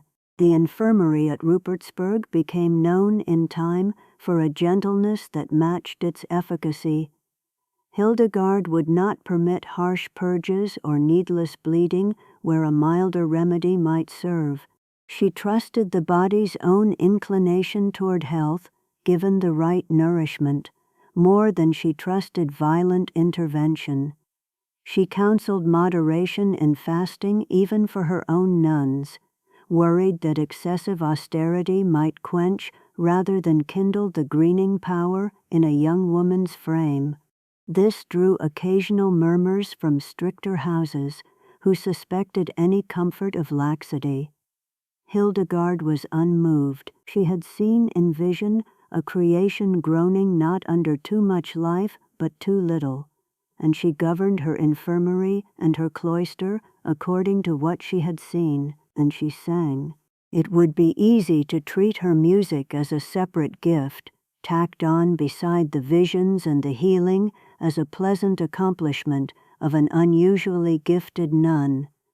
Hildegard herself never regarded it so. She insisted, in a passage that her sisters copied and treasured, that before the fall Adam possessed a voice of angelic sweetness, and that the human voice, every voice raised in the divine office, every chant floating up through the chapel vault at Rupertsberg, was a fragment of that lost harmony straining to be whole again. The devil, she taught, hated music above almost anything else, precisely because song was humanity's memory of paradise and its rehearsal for glory. To sing the office rightly, with full voice and full attention, was to war against the enemy and to labor, in however small a measure, toward Eden's restoration. This is why she resisted so fiercely, late in her life, an interdict that would have silenced her community's singing, a story belonging to another part of her life than this one, but it is also why, long before that crisis, she had already begun pouring out melody as though it were another form of the greening power breaking through soil. Over the years of her abbacy, she composed some 77 liturgical songs, antiphons, responsories, hymns, sequences, gathered eventually under the title Symphonia Harmoniae Celestium Revelationum, the Symphony of the Harmony of Heavenly Revelations. The name itself tells you how she understood the project. This was not entertainment set beside doctrine. This was revelation continuing in melodic form, harmony as theology sung rather than written. She composed for the Virgin with a tenderness that still catches visitors unaware when the chants are sung today. O Viridissima Virga, O greenest branch, she called Mary, greeting her not primarily as queen or intercessor, but as the one through whom the greening power entered the world, made flesh, the branch from which the whole dried garden of humanity would flower again. She wrote for Saint Ursula and her companions, for angels, for the Holy Spirit itself, in a sequence that calls the Spirit the greening power of God's finger, fastening her theological word directly into liturgical praise, so that the nuns, singing it in choir, were, without perhaps even reflecting on it, proclaiming her whole vision of creation every time they opened their mouths for the office. Her music does not sound, to ears trained on the plain chant of her contemporaries, quite like anything else composed in her century. The melodic lines leap and soar across intervals wider than most chant of her time allowed, climbing suddenly toward the top of the range as though the singer's voice were being drawn upward against its own expectation, then settling, resting, before another ascent. Scholars centuries later would puzzle over where she learned to write this way, since nothing in her formation at Disibodenberg fully accounts for it. Hildegard herself would have found the puzzling unnecessary. She did not compose the way a trained musician assembles a piece from studied techniques. She heard the harmony, in vision, the way she heard the words of Sivius as something given rather than invented, and she set down what she heard as faithfully as her scribes could manage. The soaring line was not her innovation. It was, in her account, simply what the living light sounded like when it reached the register of song. It was out of this same well, the visions, the healing, the music, all one current beneath the surface, that the most singular work of her creative life emerged. A play meant not for silent reading, but for staging, for voice and movement and costume, performed by her own nuns within the walls of Rupertsberg. She called it the Ordo Virtutum, the play of the virtues, and it stands now as the earliest morality play whose music has survived entire, a work without real precedent in the literature of her age and without any real successor for generations after. The drama is deceptively simple in its outline. A human soul, anima, appears among a chorus of virtues, humility, who leads them and is called their queen, charity, fear of the Lord, obedience, faith, hope, chastity, and more, each given her own melodic character, her own particular color of voice. Anima grows weary of the discipline the virtues embody. She longs for the world, for ease, for the burden of the flesh set down rather than carried, and she abandons the company of virtues to wander after the devil's promises. The devil appears and tempts her further, and here Hildegard makes a choice so theologically exact that it still startles those who encounter the play for the first time. The devil does not sing. Every other character in the Ordo Virtutum has melody, the virtues chant in Hildegard's soaring lines, and even the struggling, sorrowing anima is given true song for her lament. The devil alone speaks, or rather shouts, in raw, unmelodic declamation, harsh and toneless against the harmony surrounding him. He has, in Hildegard's understanding, fallen out of the music of heaven entirely. He cannot sing because he no longer remembers how, and his very speech becomes a kind of proof of his misery, a voice that has lost the greening dew of grace and gone dry.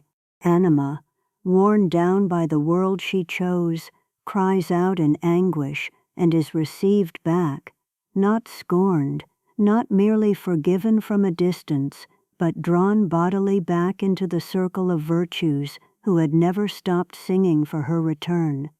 The virtues then turn together and bind the devil, not by violence, but by the strength of their united chorus, and the play closes with all of them, anima restored among them, praising the God who is, in the final lines, the one true physician of the wounded soul, the giver of the greening power that had dried in her and now, in her homecoming, begins again to flow.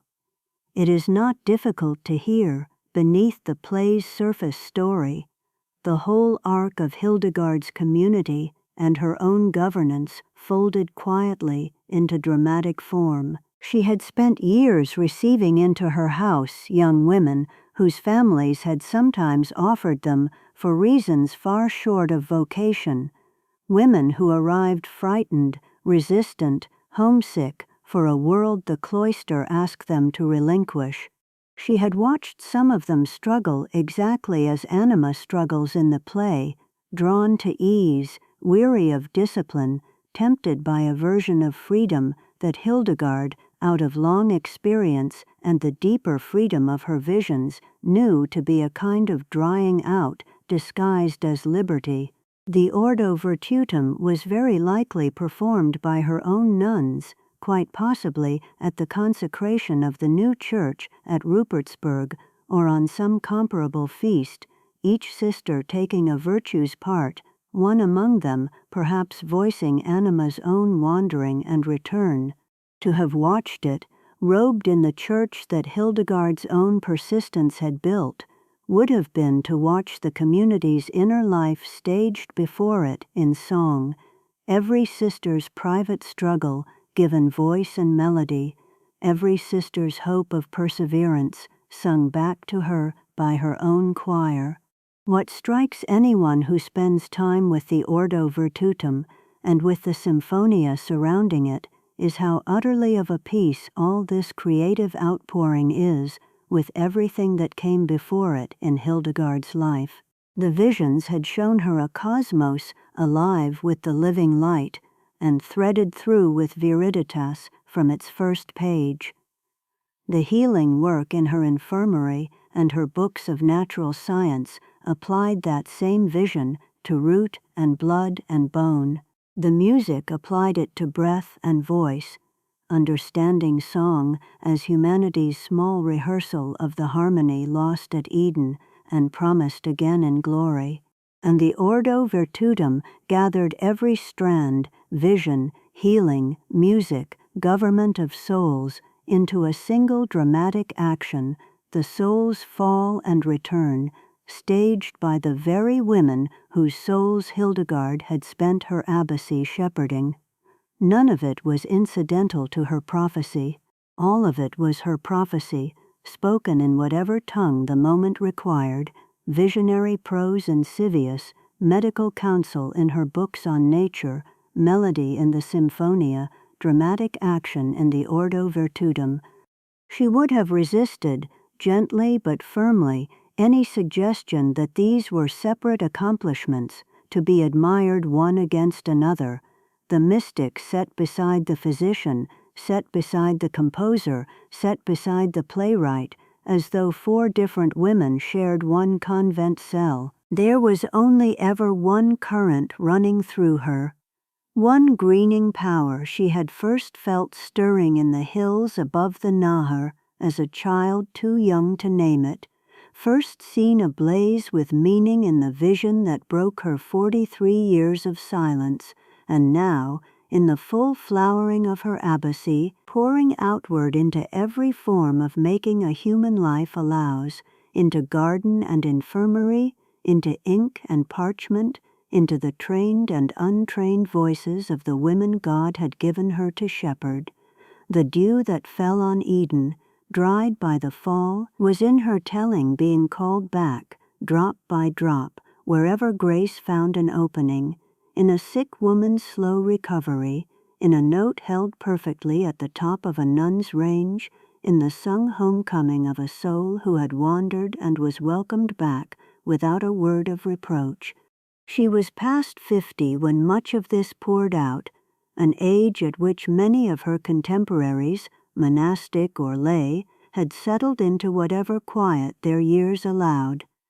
Hildegard's years allowed no such quiet. The living light that had commissioned her at Sivius had not finished with her, and the abbess who governed 2 houses, corresponded with popes and kings, and buried her own daughters in the earth of Rupertsberg was, in these same years, also the woman kneeling in her garden with dirt beneath her nails, listening for what the leaf could tell her about the God who made it grow.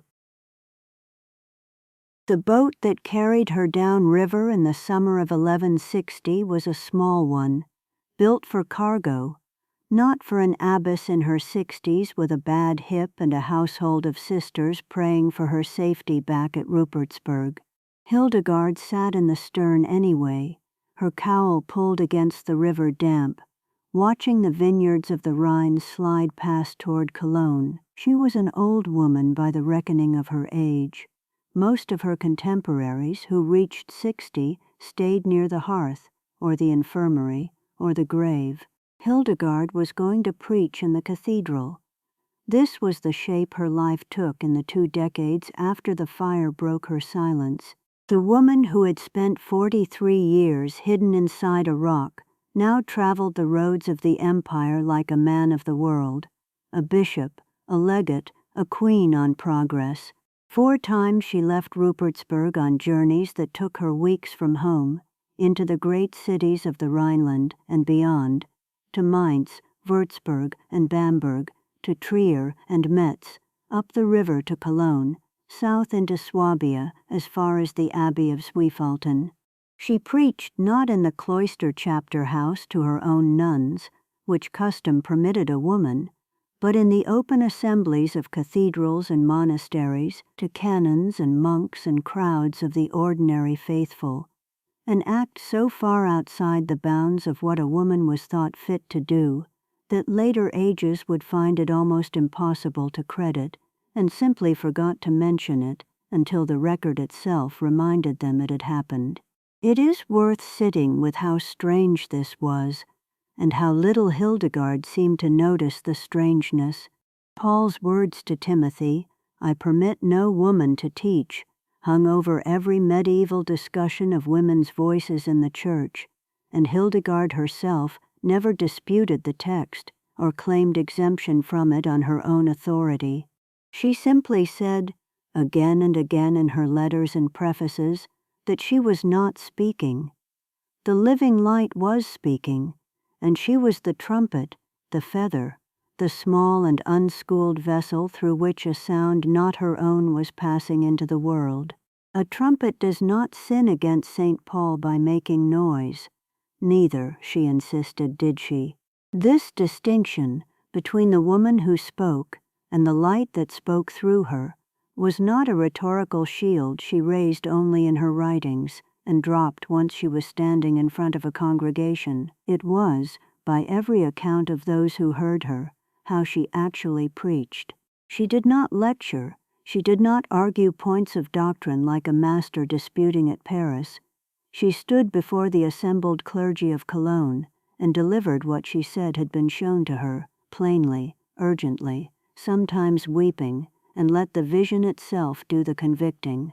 What she showed them was rarely gentle. In Cologne, around 1163, she preached against the heresy of the Cathars, the Cologne circle who denied the goodness of the created world, who scorned marriage and the sacraments and the flesh itself as the devil's contamination, a doctrine that struck at the very heart of everything Viriditas had taught her about the world since childhood at Bermersheim.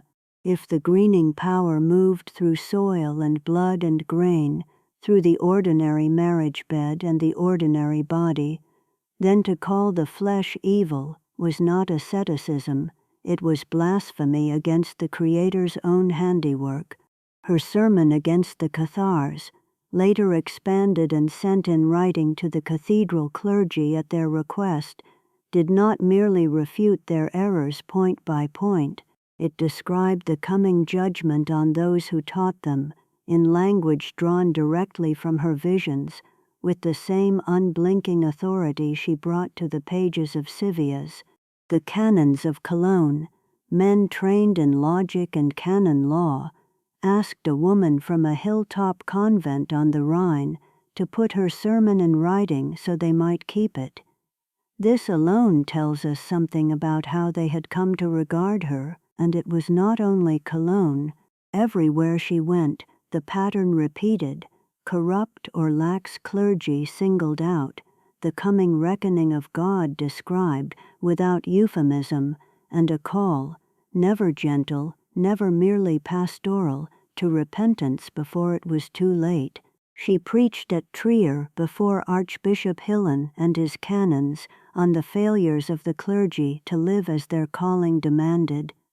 She preached at Kirchheim, at Verden, in monastery after monastery, always on the same burden, that the Church itself, the very body meant to carry the greening life of Christ into the world, had grown dry and corrupt in its own leadership, and that the living light had shown her this decay in vivid and specific terms. She was compelled to speak aloud.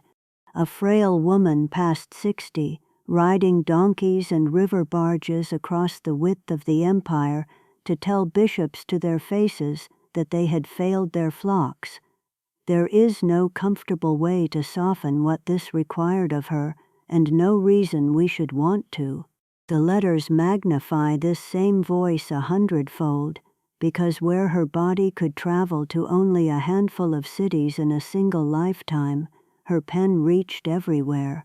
Nearly 400 letters of Hildegard survive, an almost unimaginable volume of correspondence for a 12th-century religious woman, gathered eventually into what her community itself called simply the Epistolarium, her book of letters, treated from very early on as a work standing alongside Sivyas and the Book of Divine Works. She wrote to popes, Eugenius III, who had already blessed her writing at the Synod of Trier, and later Anastasius IV, whom she rebuked without flinching for allowing corrupt men to hold office near the papal throne, warning him that God's patience with negligent shepherds had limits.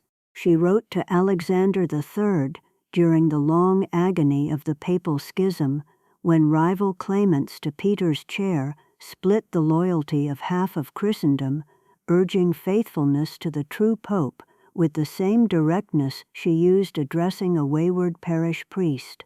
She wrote to bishops and archbishops across Germany and beyond, to Cologne, Mainz, Trier, Bamberg, Salzburg, some seeking her counsel on matters of conscience, others receiving unsolicited warnings they had not asked for and, by the tone of her replies, had not entirely welcomed.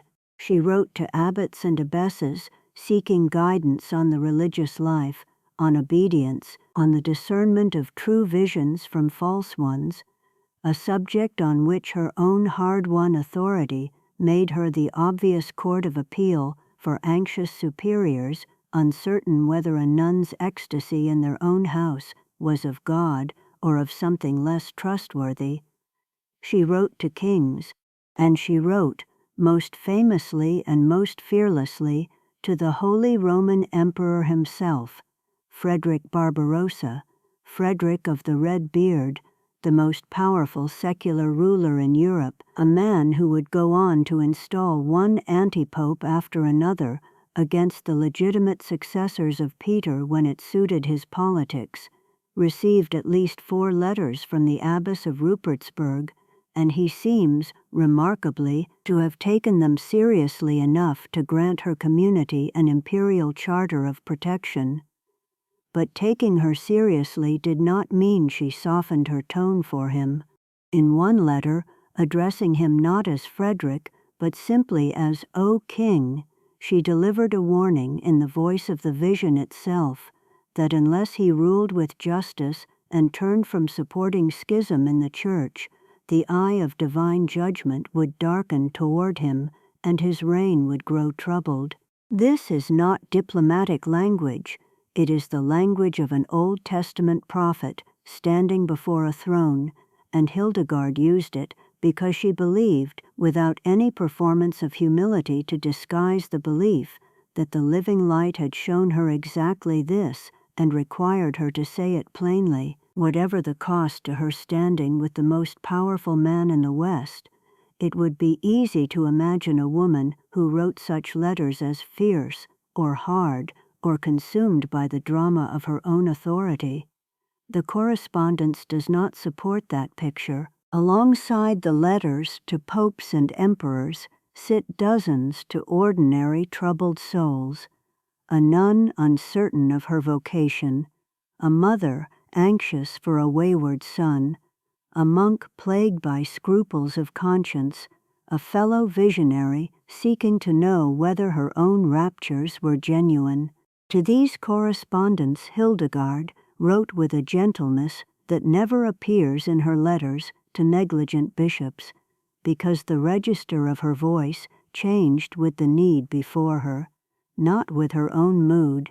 One such correspondent was Elizabeth of Schunau, a younger nun and visionary near Bonn, whose ecstatic experiences and swift, hot temperament made her something like a spiritual daughter to Hildegard across their exchange of letters.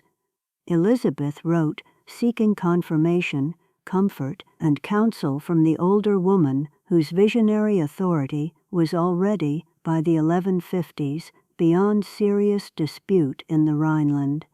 And Hildegard answered her not as a rival prophetess jealous of her own standing, but as an elder sister in the same difficult calling, urging patience and humility and warning gently against the dangers of pride in one's own gifts, counsel she had clearly learned, at great cost, from her own 43 years of silence. It was out of this whole body of activity, the preaching tours through cathedral cities, the letters crossing the empire to popes and kings and anguished strangers, the steady stream of visitors and petitioners who came themselves to Rupertsberg, seeking her word on matters ranging from the state of their souls to the outcome of political disputes, that the title arose by which all of Europe came to know her, the Sibyl of the Rhine. It was not a title she claimed for herself. No letter survives in which Hildegard calls herself by this name. It was given to her by those around her, by the clerics and rulers and common petitioners who found in her something that answered, however imperfectly, to the ancient pagan memory of the Sibyls, those oracular women of the old world, through whom the gods were said to have spoken uncomfortable truths to kings who did not wish to hear them. To call a Christian abbess a Sibyl was, on its surface, a curious borrowing from a pre-Christian vocabulary, and yet it caught something true about how her contemporaries experienced her, not simply as a learned nun or a gifted preacher, but as a channel through which something larger than herself was reliably, unnervingly speaking. The name traveled with her reputation, and by the last decades of her life it had become simply how the wider world referred to her, a shorthand understood from Mainz to Rome. It carried none of the suspicion that might attach to an unauthorized woman claiming prophetic authority on her own account. because by the time it was in common use, Hildegard's visions had already been examined, tested, and approved by the highest authority the Church possessed. Pope Eugenius himself had read from Sivius aloud at Trier and pronounced her genuine. The Sibyl's voice, in her case, had passed every test the Church knew how to apply, and so the title was not whispered nervously behind her back, but spoken openly, respectfully, by bishops writing to request her counsel, and by ordinary petitioners standing at the gate of Rupertsberg, hoping for 5 minutes of her time. What is perhaps most remarkable, set against all of this activity, is how little of it Hildegard seems to have sought for its own sake. She did not travel because travel suited her. The journeys, undertaken well into old age and against the counsel of those who worried for her health, cost her physically in ways her later letters make clear. She wrote more than once of exhaustion, of the strain of the road, of a body that had never been strong, even in youth, now being asked to carry her across the length of the empire. She did not court correspondence with popes and emperors, because such correspondence flattered her. The tone of her letters to power, blunt and unsparing as they are, reads far more like duty discharged than ambition satisfied. Everything in the record suggests a woman who would gladly have stayed inside the walls of Rupertsberg with her sisters, her garden, her music, and her manuscripts, had the fire that broke her silence in her 43rd year permitted her that quiet. It did not. The same command that had ended her silence, "Speak and write what you see and hear," did not release her once Sivius was finished. It sent her again and again out onto the roads and rivers of Germany and into the courts of the mightiest men in Christendom, because the living light that had commissioned her recognized no boundary of gender, age, or enclosure once it had chosen its instrument. By the time she was too old and too worn to travel further, the roads had already carried her name to Rome and to the imperial court, and her letters had reached readers who would never see the Rhine or the abbey she had built above it. A hidden anchoress's daughter from Bermersheim, enclosed at 8, silent by choice or command for 43 years, had become the counselor of popes and the terror of negligent bishops, a woman whom half of Christian Europe knew by a name borrowed from the ancient oracles. She had not sought the reputation. It had simply arrived, the way the living light itself had arrived in her childhood, unbidden, undeniable, and impossible once it had come to send away. The old woman standing before the grave was 80 years old, and she was holding a staff, and she was not moving. Behind her, in the cool dark of the cemetery at Rupertsberg, lay the body of a young man, scarcely a season in the earth.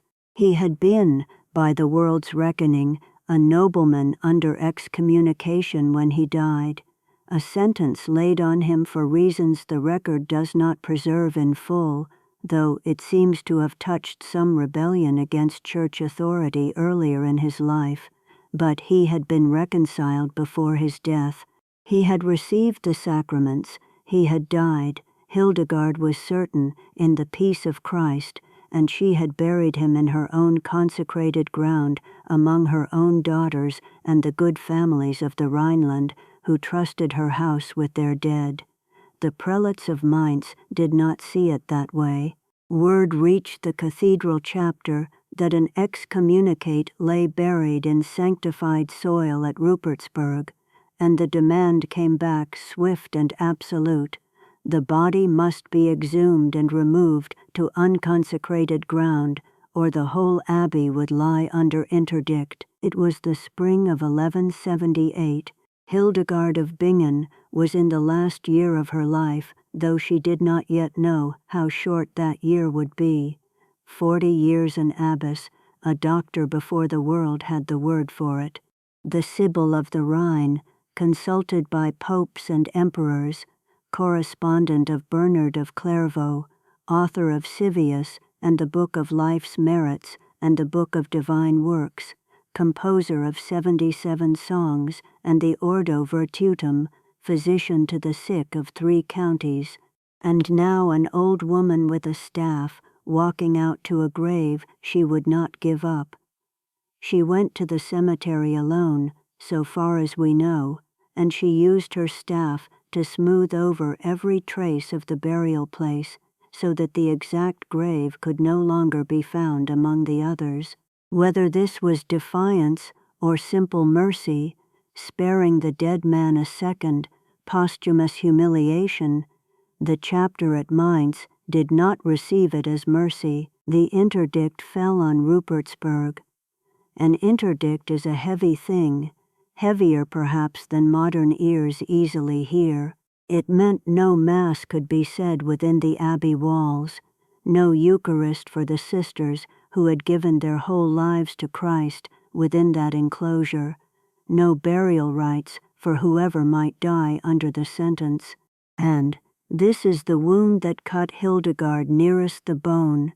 No singing of the divine office, the great round of chant that had structured every day of her monastic life since she was 8 years old, the Opus Dei that she herself had enriched with 60 years of composition, fell silent. Matins, lauds, vespers, complin, all of it reduced to spoken recitation, flat and unadorned, because the bishops of Mainz had decided that a community harboring a reconciled sinner's bones did not deserve to sing. Hildegard did not accept this quietly. She was 80 years old, and she had buried her fear of speaking out 50 years before, on the day the fire had broken her silence, and she was not going to find it again now. She wrote to the prelates of Mainz, to Christian, the archbishop's representative, and to the cathedral chapter, one of the most remarkable letters of her long correspondence, a letter that is, among other things, a theology of music unlike anything else the Middle Ages produced. She reminded them first of the dead man himself, that he had confessed, that he had received the sacraments, that he had died reconciled, and that to disturb such a grave was to act against the mercy God himself had already shown him. But then her argument widened, and here the letter becomes something more than a legal defense. She told them what song is. She told them that before the fall, Adam's voice held within it the beauty of every sound, the whole symphony of the heavenly harmony, joined without division to the choirs of angels. Music was not decoration added to worship. Music was the human voice remembering what it was before sin dulled it, a fragment of paradise carried in the throat. To silence the divine office, she wrote, was to silence the very sound that Satan hates most and fears most, the sound that recalls the soul to the sweetness it lost. The devil, she said plainly, hates nothing so much as the praise of God sung aloud, because he remembers the beauty he himself forfeited when he fell from the choirs of heaven, and he cannot bear to hear an echo of the glory that is no longer his. To take song from a community of women who had given their lives to God was not a small ecclesiastical penalty. It was, in her understanding, an act that served the enemy's purposes more than God's. The letter reached its mark. Whether it was her argument or her authority, or simply the plain justice of an old woman's persistence, the interdict was lifted before the year was out. Lifted, tradition holds, only months before her death, so that Rupertsberg sang the office again with its abbess, still living among the sisters who sang it. It is worth sitting with this scene a moment longer before moving to what came after, because it tells us something true about the whole shape of her life. Even at 80, even exhausted by decades of illness and labor, even facing the full weight of ecclesiastical authority arrayed against her, Hildegard did not calculate the cost of speaking. She had learned that lesson once already, in the years of silence before Sivius, and she never had to learn it twice. The feather does not decide, mid-flight, that the wind has grown inconvenient. It simply keeps being carried. She died a few months later, on the 17th of September in the year 1179, at Rupertsberg, in the house she had built with her own hands out of nothing but obedience and vision. She was 81 years old, an extraordinary span for any person of the 12th century, let alone one who had suffered from ailments of the body across the whole of her recorded life. She had outlived Volmar, her scribe and friend of decades, who had died some years before, and whose loss she had mourned in writing with a grief so plain it startles readers even now. She had outlived Jutta, her first teacher, by nearly 40 years. She had outlived popes and emperors whose letters she had answered. She died as she had lived since the age of 8, enclosed within community, surrounded by the daughters she had gathered and formed and governed as a shepherd governs a flock she loves. The sisters who kept her deathbed watch reported something in the sky that night that they could not otherwise account for. 2 streams of light, brilliant and moving, that crossed above the room where she lay and traced, as they described it, the shape of a cross before fading into the dark. It is the kind of report the modern eye wants immediately to explain away, and perhaps it can be explained away, though no one at Rupertsberg felt the need to try. To women who had lived their whole religious lives under the guidance of a woman who saw the living light plainly and daily, who had heard her describe visions of fire and jeweled cities and the wounded, radiant Christ, a final sign in the sky at the hour of her death asked for no explanation beyond the obvious one. The light that had illumined her from childhood, that had commissioned her at 42, that had never once in 70 years left her, that light was simply at the last receiving her home. What followed her death was not at first the triumph one might expect for a life so extraordinary. The medieval church's process for canonization was slow, formal, and easily derailed, and Hildegard's cause moved through it only part way. 3 separate attempts were made in the centuries following her death to have her formally canonized by Rome, and each attempt, for reasons of process and documentation rather than any doubt about her sanctity, stalled before completion. It is one of the striking facts of her story that the woman later declared a doctor of the Universal Church, spent over 800 years without a formal canonization to her name, but sanctity recognized by paperwork and sanctity recognized by the faithful are not always the same clock, and in Hildegard's case, the second clock ran fast, even while the first one stalled. Almost from the moment of her death, pilgrims came to her tomb at Rupertsberg. They came sick, and they reported themselves healed. They came in grief and reported comfort.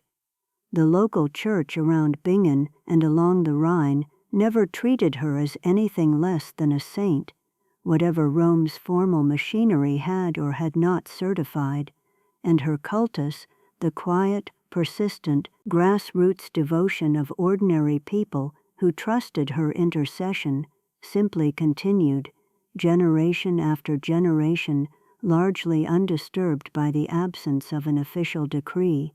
Her feast came to be kept on the 17th of September, the day of her death, the day the two streams of light were said to have crossed in the sky above Rupertsberg. Convents that treasured her writings kept her memory bright even in centuries when her books were hard to find and harder to copy. Sivius survived, the Symphonia survived, the letters survived, scattered across monastic libraries, waiting. The centuries were not gentle to Rupertsberg itself. The abbey she built with her own hands did not endure into the modern age. It was destroyed by Swedish troops during the 30 Years' War in the 17th century, and her relics were eventually moved to the parish church at Eibingen, the daughter house she had founded across the Rhine in the last years of her life, the same house whose sisters had once needed a boat and a papal reminder before they would let their abbess rest. It is a small, quiet mercy of Providence that Eibingen, the community she had to fight to establish against her own nun's fear of hardship, became the place that kept her bones safe when Rupertsberg itself fell to war and time. The daughter house outlasted the mother house. The community she built through struggle became the one still singing her office today in an unbroken Benedictine life that continues at Eibingen into the present. For 8 centuries, her name moved through the world the way a spring moves under rock, present, life-giving, but not always visible on the surface.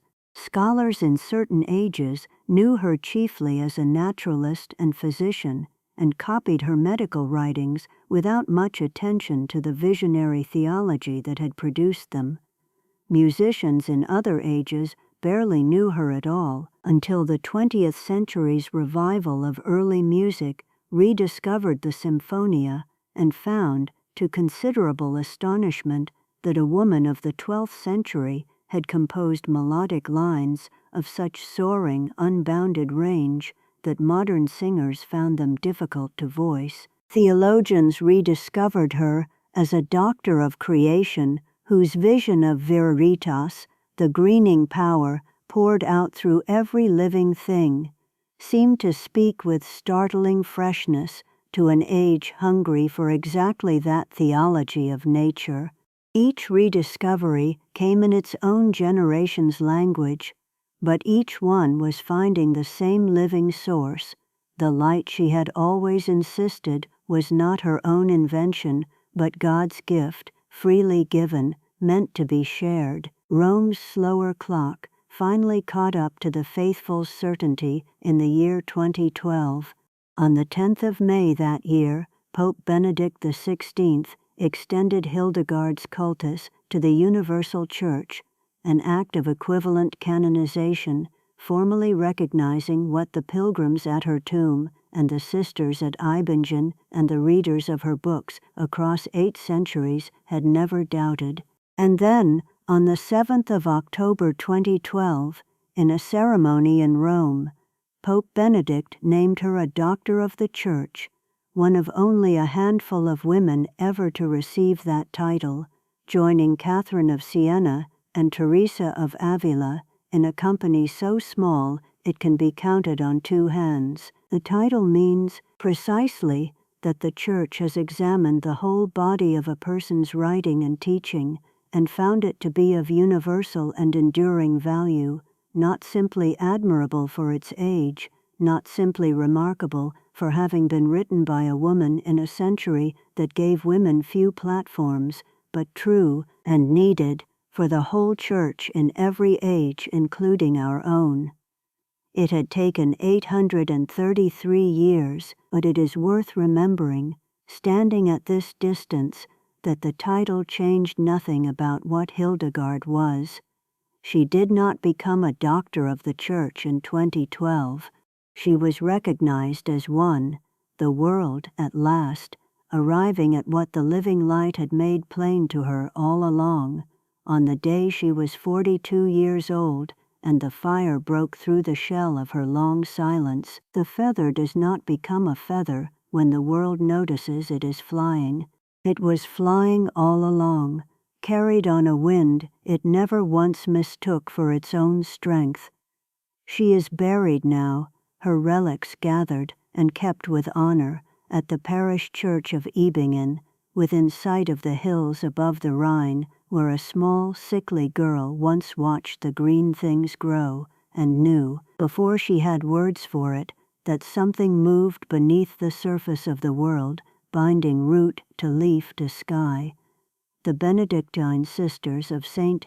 Hildegard's Abbey at Bingen still keep her office today, still sing the melodies she wrote for voices meant to remember paradise, still tend a community descended in unbroken life from the one she built by faith and stubbornness on a hillside her own nuns once feared to inhabit.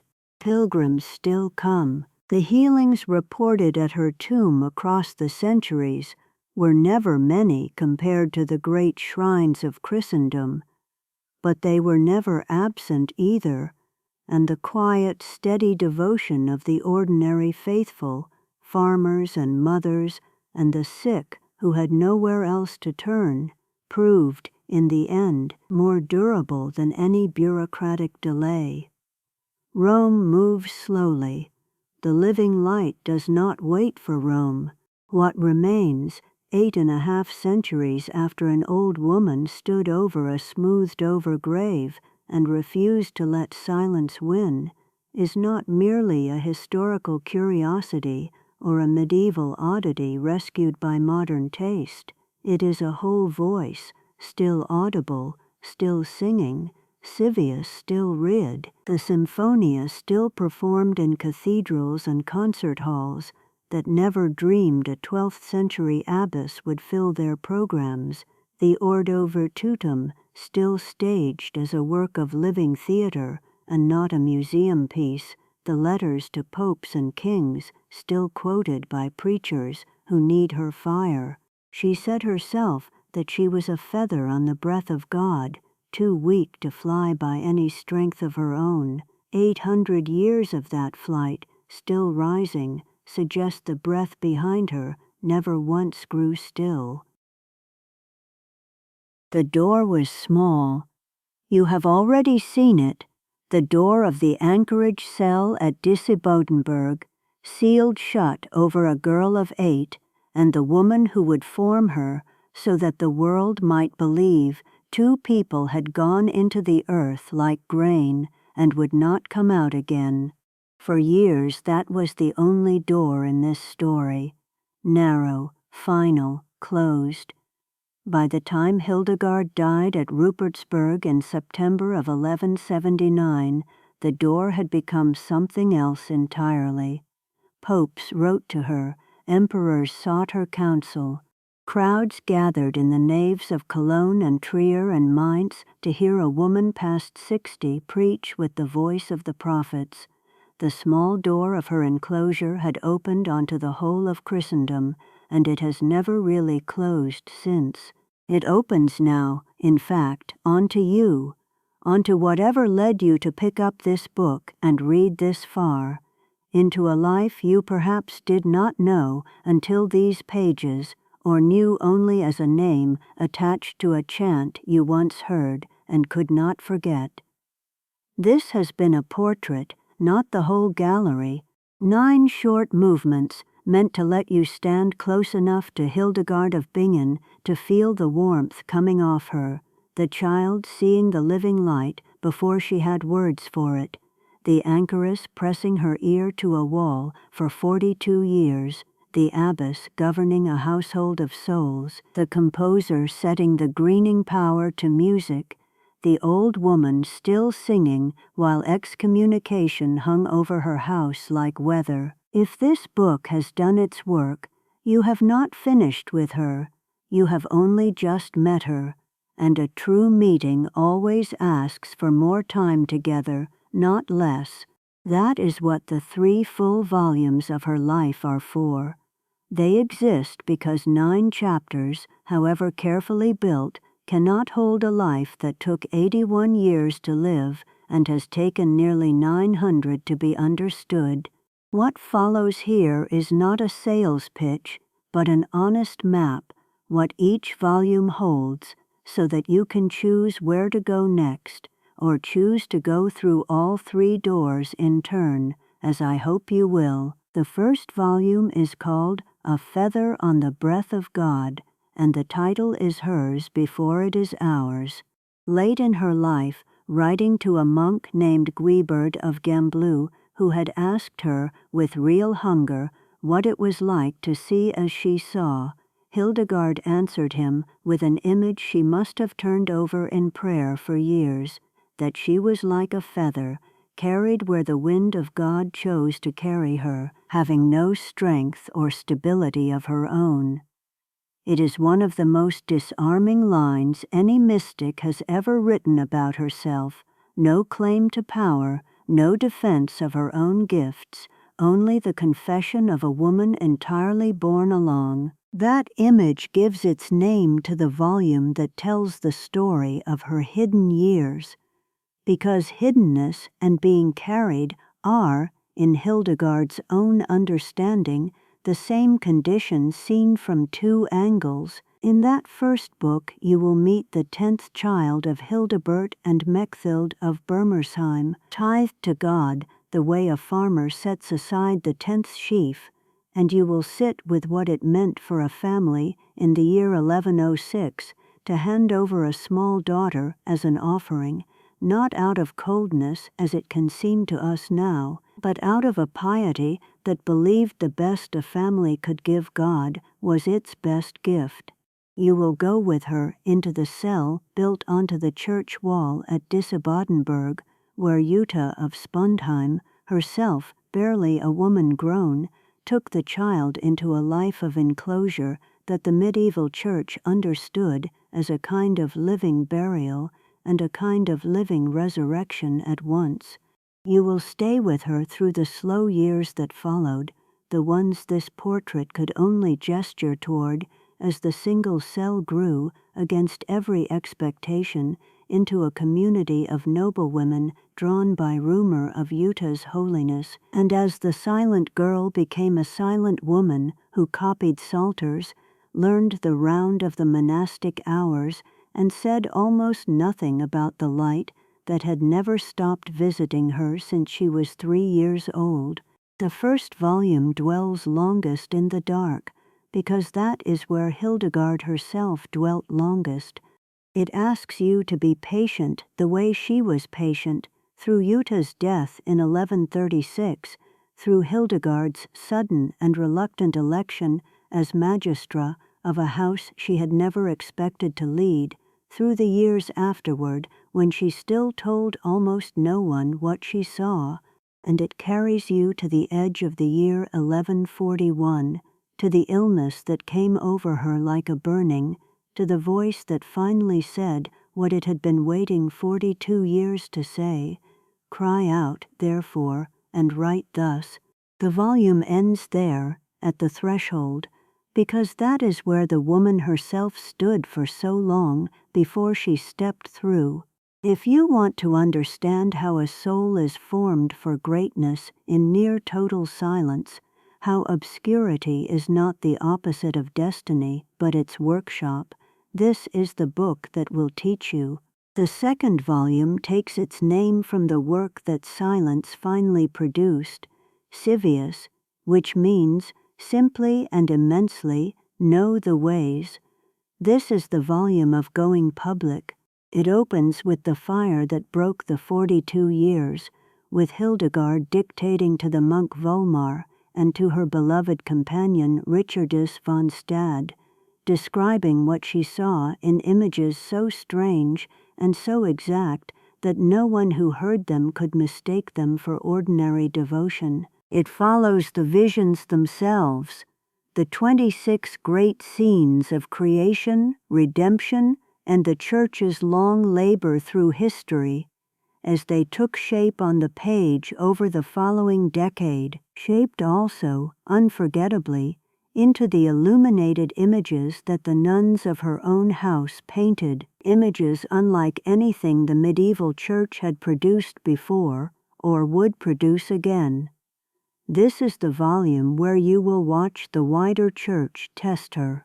You will read of the letter she was bold enough to send to Bernard of Clairvaux, the most powerful churchman in Europe, asking simply whether what she saw was of God, and of his gentle, careful reply.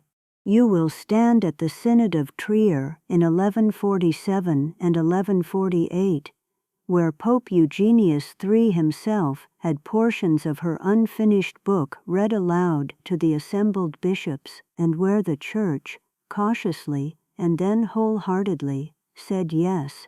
This voice is real, let her write. From there the second volume follows her into the fullness of her public ministry, the founding of Rupertsberg itself, the new monastery she built with her own resolve against the wishes of the abbot who did not want to lose her, and later the daughter house across the river at Eibingen. It follows her into the healing arts, into the pages of Physica and Causae et Curae, where the greening power she had felt moving through the hills of her childhood became a full theology of the body, the earth, and the Spirit's work in both. It follows her into music, into the Symphonia, into the Ordo Virtutum with its battling virtues and its desperate, magnificent devil who alone among the characters has no melody, only shouted speech, because he has cut himself off from the harmony of creation. And it follows her out onto the roads of the Rhineland in her 60s, on 4 preaching tours that took her, an old woman by any measure of her age, into the pulpits of cathedrals to call clergy and lay people alike to repentance. The years that earned her the name history still uses for her, the Sibyl of the Rhine. If the first volume is about formation in the dark, the second is about the astonishing use God made of everything that darkness had built in her. It is the volume of Hildegard in full flower, abbess, healer, composer, prophet, correspondent of popes and emperors, and it is, in many ways, the volume most readers come to this life hoping to find, because it holds the works most of us already love before we know her name, the chants that still fill concert halls and chapels, the visions still reproduced on holy cards and in seminaries, the healing wisdom still consulted by people seeking a Christian understanding of the body's needs. The third volume is called simply Viriditas, the greening power itself, taken as a name now not for one theme within her life, but for the whole of what her life became for those who came after her. This is the volume of legacy, and it begins where this portrait's own final chapter left you, with Hildegard in her last years, facing down an interdict imposed on her own monastery over her refusal to disinter the body of a man buried in her cemetery, a man the Church had excommunicated but whom she was certain had died reconciled to God. It shows her, in the last months of her life, deprived of the sacraments and the singing of the office that had structured her every day since childhood, and it shows her fighting for the restoration of that singing with the same fire that had broken her silence 40 years before, arguing, in one of her last great letters, that to silence the praise of God on earth is to wound heaven itself.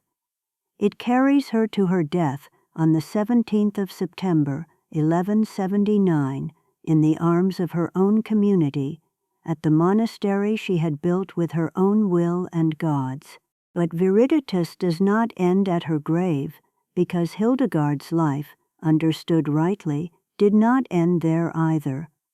This is the volume that follows her voice forward through the centuries, through the long, quiet stretch when her canonization process was opened and then stalled, when her books were copied faithfully in a handful of monasteries, but largely unknown beyond them, when for the greater part of the last millennium she was remembered, if she was remembered at all, as a curious visionary abbess from the German Rhineland, rather than as one of the great teachers of the whole Church.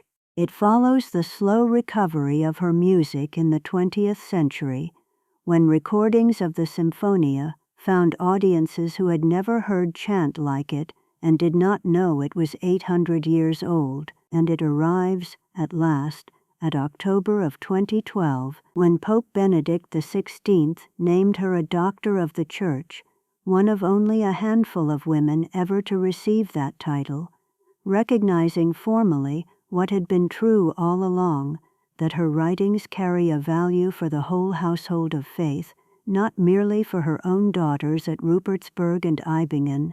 That is the shape of the horizon this entire series moves toward, in all 3 books, and in this one as well. Doctor of the Church is not a decoration added late to an otherwise finished story. It is the world catching up, 900 years on, to what the living light had already made true the moment it first opened to a 3-year-old child in Bermersheim, and told her, without a single word spoken aloud, that she would see what others could not see, and would one day have to say so. I have tried, across these 9 chapters, to give you enough of her to love, enough of the child who saw light inside a cow, enough of the anchoress sealed into rock, enough of the abbess defending her nun's hair ribbons and her monastery's right to sing, enough of the old woman refusing to move a body from consecrated ground, even under threat of the Church's own silence, to make you understand why this life has never stopped calling to people across so many centuries and languages and forms of faith. But I have tried just as hard not to give you everything, because everything is not what a portrait is for. A portrait is an invitation to go and meet the person for yourself in fuller company with more time. So here is the doorway, standing open. Through it lies a feather on the breath of God. If what draws you is the mystery of how God forms a soul in silence and hiddenness before anyone else can see what is being made, through it lies Know the Ways. If what draws you is the astonishing unfolding of a hidden life into public greatness, visions and music and healing wisdom, and the courage to preach to bishops, through it lies Viriditas. If what draws you is the long story of how the Church came, slowly and surely, to recognize a voice it had nearly let fall silent, and named her at last among its teachers, you do not have to choose only one. Hildegard herself did not live her life in 3 separate movements. She lived it as one continuous yes, spoken first in a child's wordless wonder, spoken again after 42 years of silence, spoken finally from a deathbed surrounded by the daughters she had gathered and formed. The 3 volumes only divide what was, for her, a single unbroken act of listening to the living light and doing what it asked. Go, then, and meet her more fully. Read of the child who saw further than her family, and the anchoress who waited longer than seemed bearable, and the abbess who built what she was told to build, and the prophetess who spoke what she was told to speak, and the old woman who sang until her last breath and left behind a church slightly more able, because of her, to recognize the Spirit moving in a body, in a garden, in a chord of music, in a woman. May the greening power that moved in her move also in you as you go on, and may the living light that never once looked away from her look just as steadily upon you.